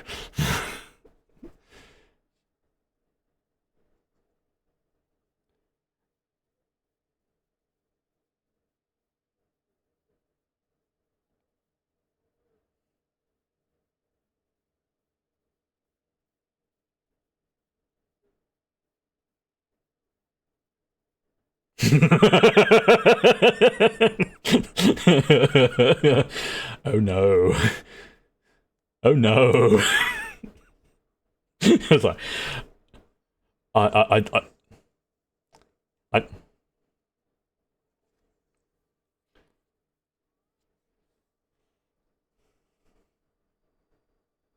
yeah. Yeah. Dude was yeah.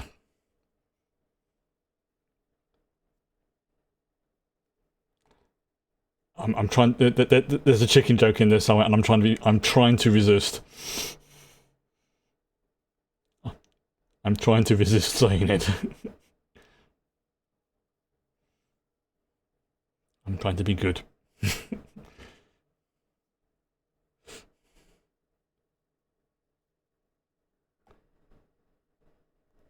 Yeah. See, remember before I said how they basically embraced nuclear power before, in the same way we in this universe had like micro technology and things like that.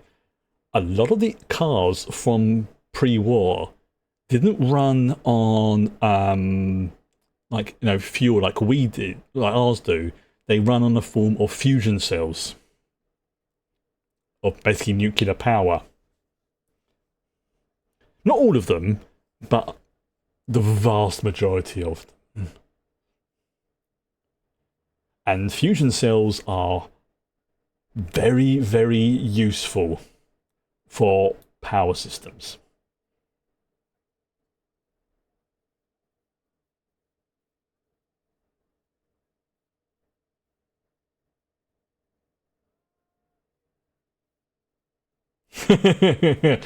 And dog meat is a reference to Fallout 4. The doggo in Fallout 4. Like I say, it's just little Easter eggs that in universe. Yeah, there's a jet. In universe, if you've not seen it before, yeah, it's like, well, it just sounds like a guy talking about it. But like the bobblehead, if you have played the games, it just is like, yes, that is good. I spotted this. I spotted the thing I did. Like this place reminds you of I was in Fallout 3.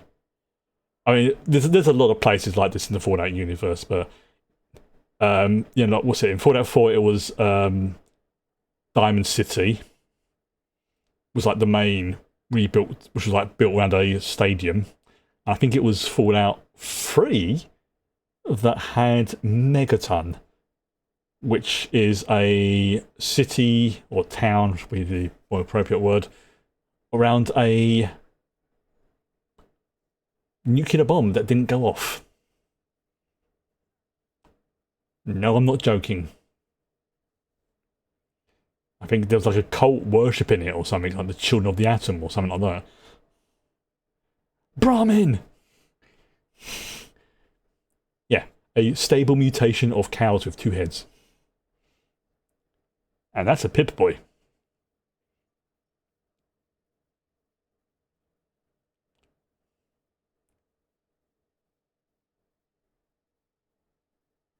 See, when you hear that music, see, bubblehead.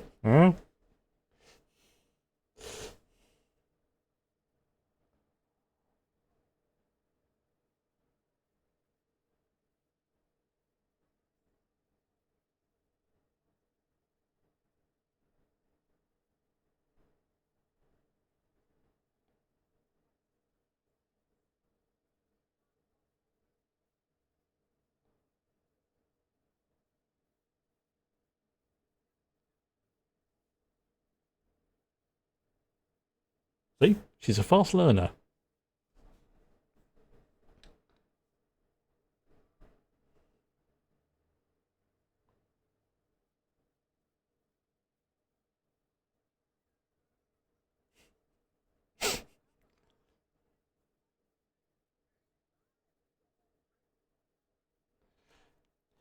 Because people know about the vaults, but it's like, yeah, the people that come from there, they're like weird.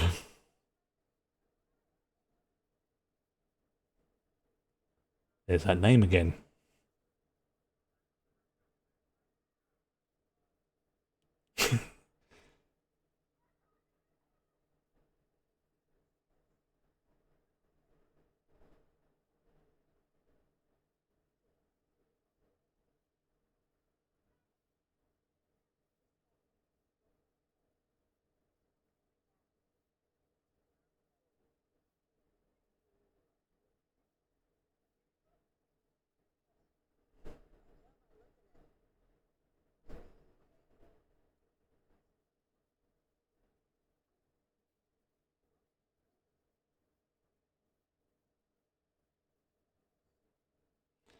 Well, yeah, she's only been out of the vault for like a day.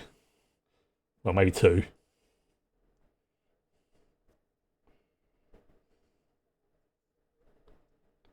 She's so naive, though. Sorry, not naive, innocent. Innocent's probably a better term.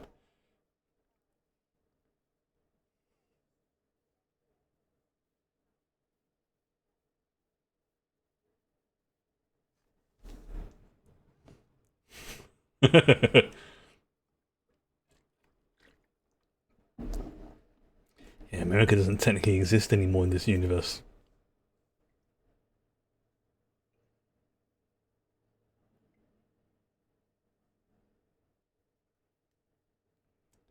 So yeah, you can imagine for the people who survived what they think of vault dwellers.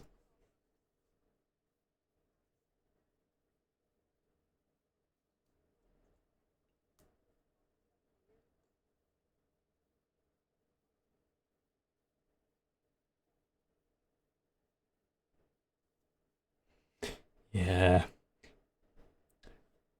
So imagine, like from your universe point of view, like all the billionaires in our universe just decided to go into their vault to escape the, as rightly or wrongly this view, but it would be like that equivalent how we would feel about it, and then that sentiment would be like passed down through generations over like what the 210 years, whatever it was, and then you find a vault dweller. And you've heard stories about them. You maybe even encountered the vault dweller or 2 before in the past. Yeah, that's going to be a reaction, especially by this point, because I think this would have been at least, if you include Lucy, at least 5 vault dwellers who have been known to have, maybe 4. No, maybe 5. Yeah, because there's one for each game and Lucy. So yeah, that'd be about 5.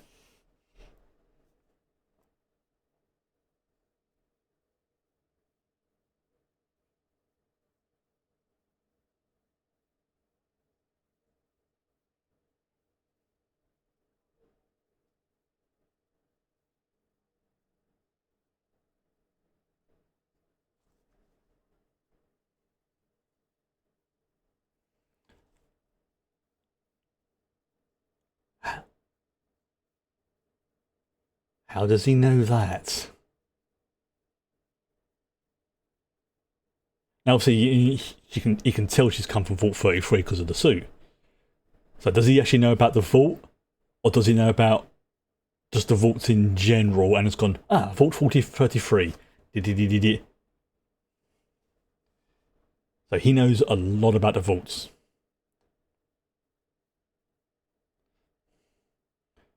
Although, if he's working for the Enclave, that would probably actually make a lot of sense.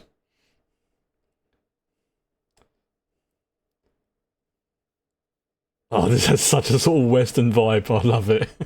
It's like, yeah. Like, it's gonna be a shootout at high noon.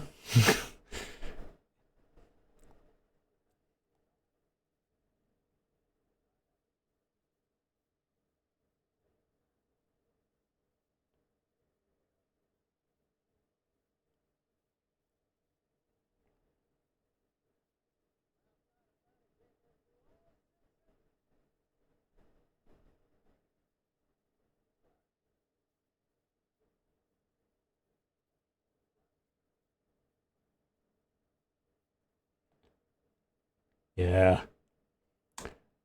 He is a wanted person.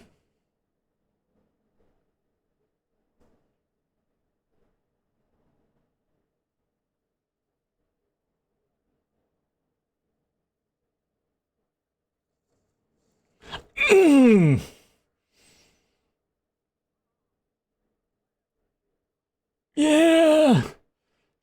Like I said, it is grim. Yeah, bottle caps are the currency. Oh, it's about to go down.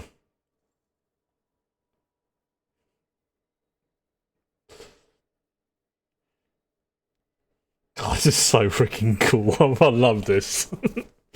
Like the music, the angles, this. Oh, it hits all the right buttons. You just know shit's about to go down.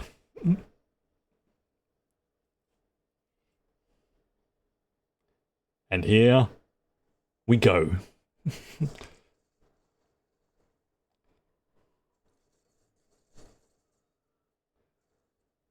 Yeah, he just shot a hole. Oh, there we go. The VAT's shot.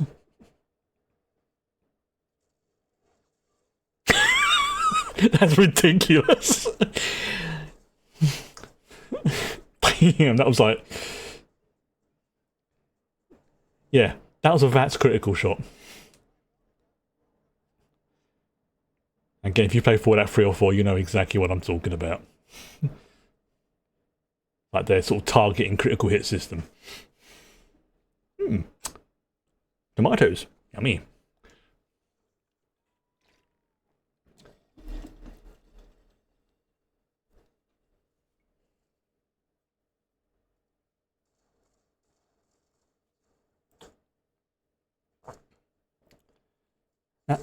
Now, the thing about ghouls is they're not indestructible,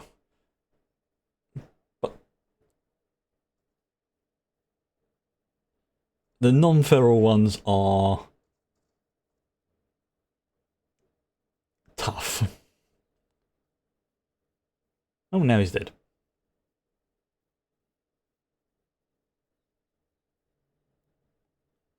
Moldava. God, there's so much stuff in the background of that shop. It's amazing.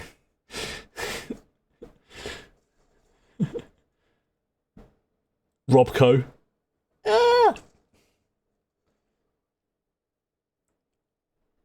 critical shot. Yeah, when you score a critical hit in like Fallout 3 and I think 4 definitely does it. It will follow. It will follow the bullet like that did.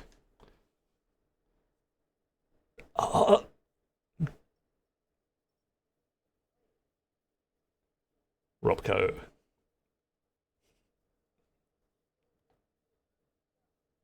That's that's a lot of salsa on the ground there. No, no.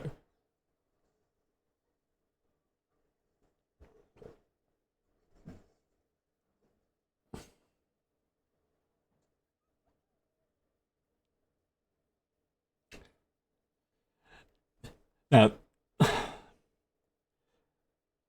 he bobbed. One thing I do like that even when they are, context-wise being harmful to animals, they don't show it on the screen. The junk jet, yes. That's the weapon I was talking about last episode. Yeah. You can show someone's head being blown apart like a squishy tomato.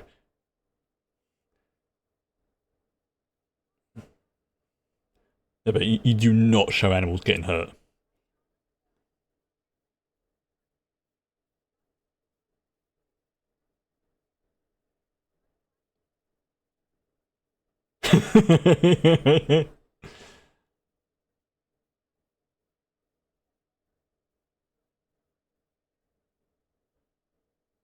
the look on his face is just like, I can't decide if she's annoying or adorable.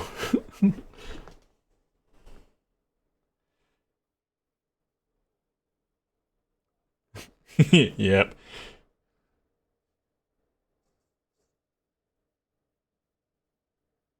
Yeah.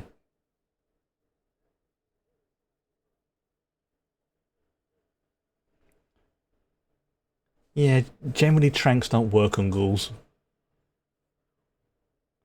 And now, all three meet. Like I said, no faffing around in this show.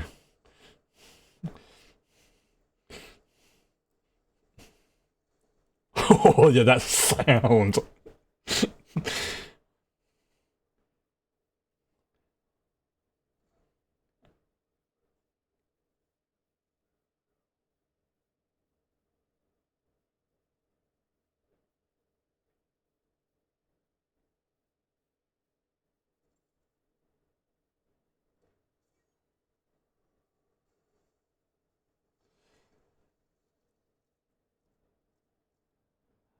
That should have broken some of her ribs.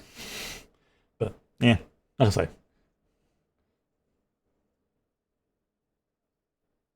Hello. Terribly sorry. There appears to be a ghoul shooting at me. I'll be right back.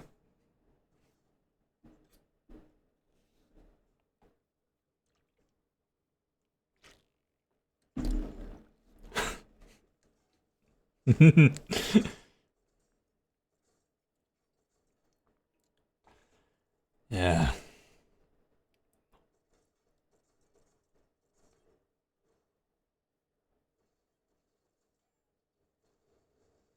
Yeah, he's not used to that suit and how it works.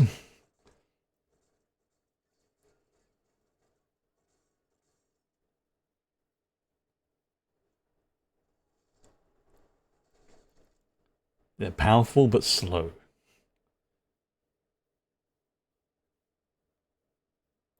Oh, yeah, there is another grim scene coming up. Just there's going to be lots of them in this show, but this is a particularly grim one.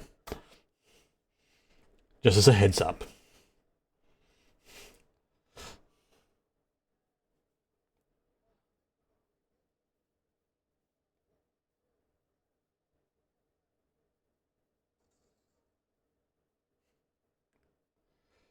Yeah.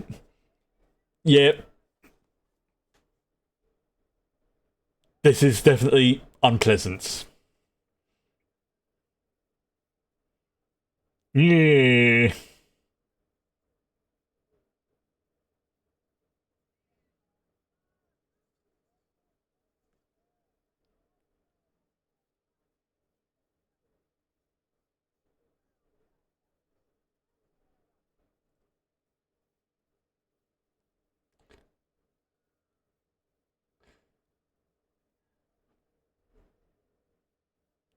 Meanwhile, Lucy's like, I approve.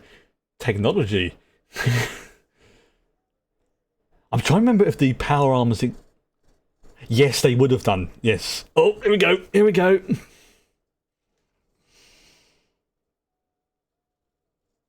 Yeah. That's a lot of ketchup. Yeah.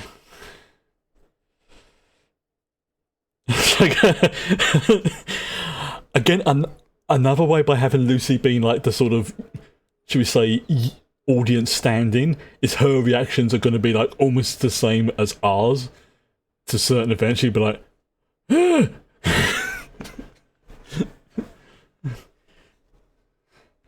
so by keeping her like character innocent, if anybody's not watched this show or know about the universe, your reaction is going to pretty much match hers.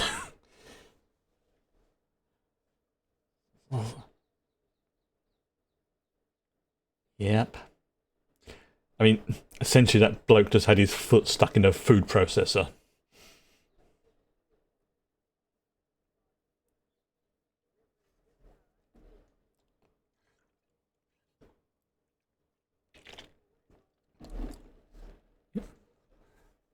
Jim's limbs.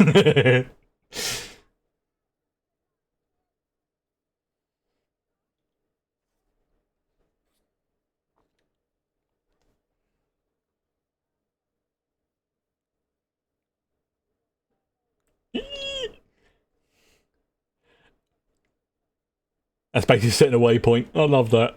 It's basically like in the game, which is fantastic. Yeah, as I said, they've not tried to recreate the games. They've just tried to make it feel like the game. Again, which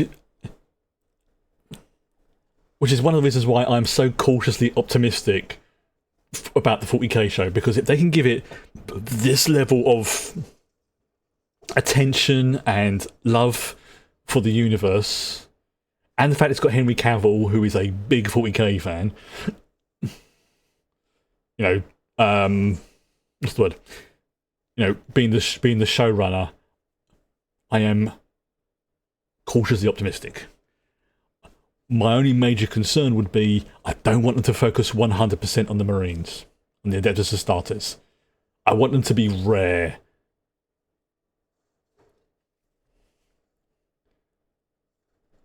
Although if you want to see what's some good Astartes stuff, or 40k ones, the animated stuff is really freaking good. And of course there's Space Marine 2, the game, which is...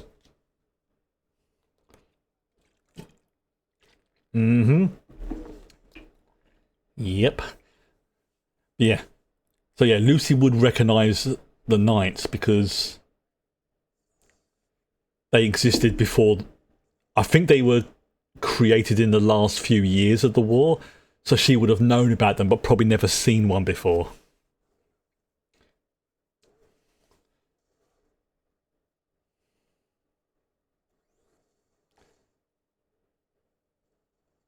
Yep. And this just goes to show the power armor, the Brothers of Steel, they're not indestructible, but they are very tough and very dangerous.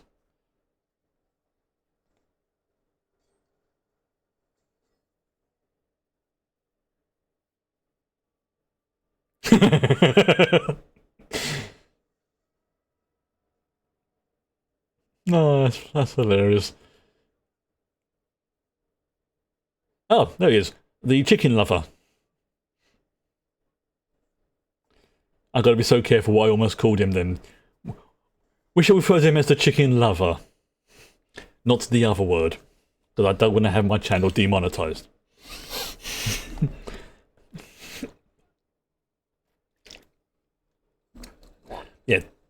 definitely, as I say, Jack Sparrow of the wasteland.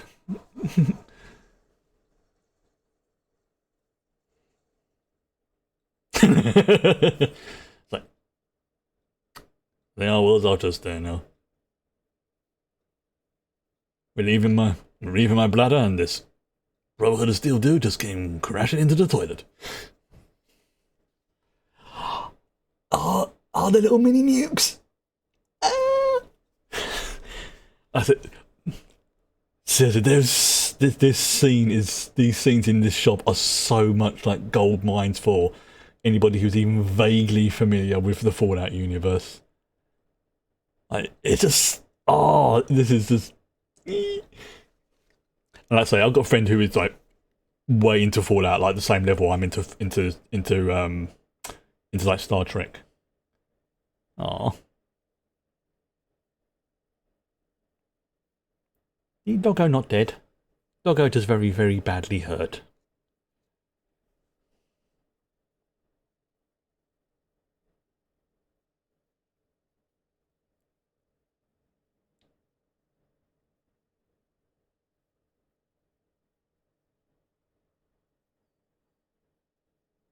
Yeah, it's okay. It stings a little bit.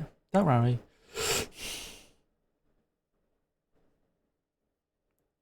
See, Doggo back to is feeling good again. Yeah, see, good Doggo. And honestly, in the games, that's how quickly it works on your pet, on your companion. You get stim back and you go, and the dog's like, alright, I'm back. which is why I'm so glad they included that scene, because it's like, I know my first thought was, oh god, they're gonna kill it. Wait a minute. And then they did exactly what I hoped they did. See? The ghoul is not stupid. The ghoul is a smart individual. He's just highly irradiated and basically their version of undead.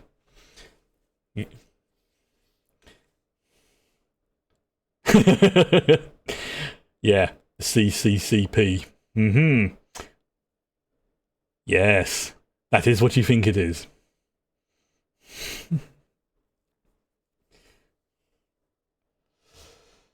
Because in this universe, Russia, or sorry, the USSR never fell, never split apart, because, like I say, it's a parallel Earth. They had their nuclear sort of energy revolution. We had microelectronics.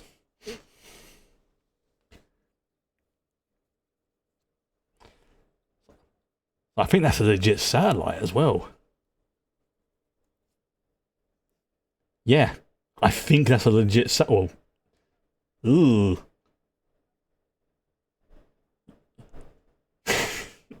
Yeah, that's a lot of ketchup.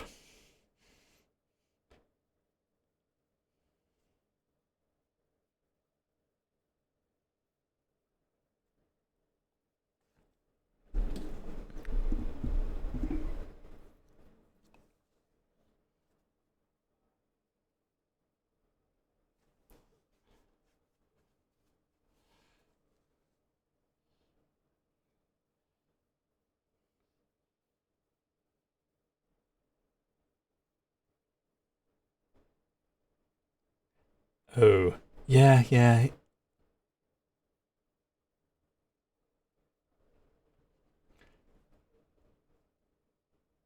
That's what they had in that bottle when she found those bodies earlier. Yeah, Voltec. Voltec.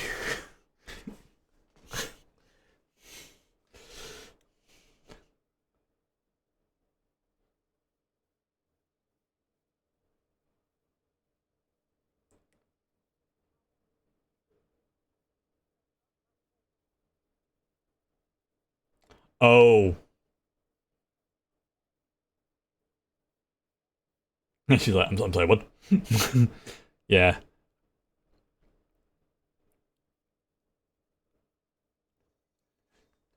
Chainsword.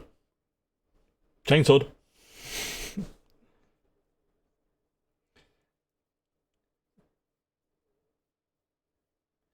See, See, this dude's actually reasonably considerate. I mean, it's grim what he's just asked her to do, but it's also like, I didn't.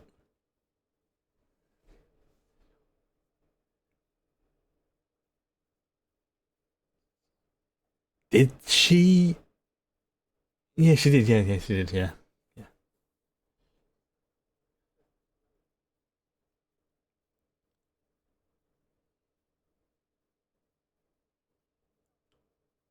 Yeah.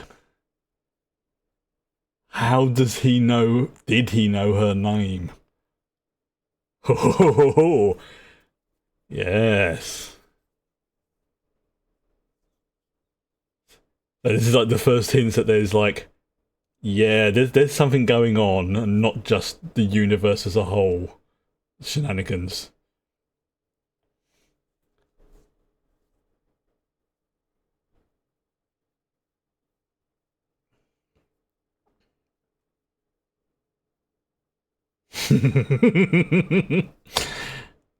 Again, oh yeah, the red rocket.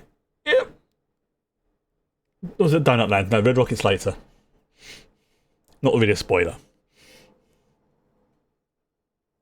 Oh, hello, Fuzzball. That's about right time for her.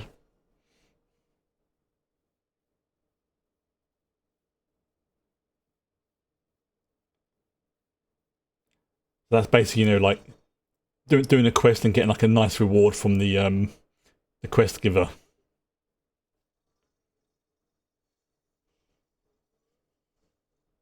Oh, the sound. Ah, yeah. And scan ahead. I don't think there's anything. Although I will say the end credits are worth watching because they do give nice little sort of, I don't know what you call them, like artworks that sort of relevant to the episode for a little bit. I'm just scanning ahead to see if there's any post-credit stuff. There is not. Okay. So, yeah, that's episode 2 of Fallout done. I'm just going to stop the timer and go back to the other thing for me. And yeah, I honestly I forgot how grim some of those scenes are, but basically it's the way my memory seems to work is when I've not watched something for a while and I don't always remember the details. It's like I can remember it just before it happens, which is good because it allows me to give people a chance for heads up for like some unpleasant scenes.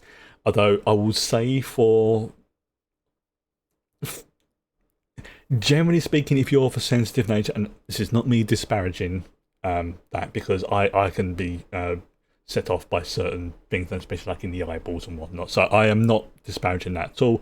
I'm just giving people a heads up that it's like this may not be a show you want to watch. There is some more graphic scenes coming up in the next few episodes. Not 18 rated, they are definitely 15 rated, but still in that kind of sort of category. These last 2 episodes have been really sort of, I would say, typical of what happens in it in terms of like details and stuff like that. Now, granted, it does it very, very well, and like I say, it ran. There's a reason why it got nominated for and won loads of awards because it's been done so well. The cast is amazing. The blending of the practical effects and the CGI cannot tell the difference between, the universe itself, the details in the backgrounds. Like it's just again for the regular viewer, you just think, oh, it's just junk in the background of a shop. But for anybody who's played the games or whatever, you can be looking at it and going, and that's one thing I think I'm appreciating more now. Is now this is like my second watch through of it, that I can pick up on things and I can look in the background more because I know what's going to happen, obviously. So my brain's not like must watch, pay attention to the plot, rather than going, right, we know Lucy's going to go over there, we know the ghoul's going to go and do that. What's going on in the background?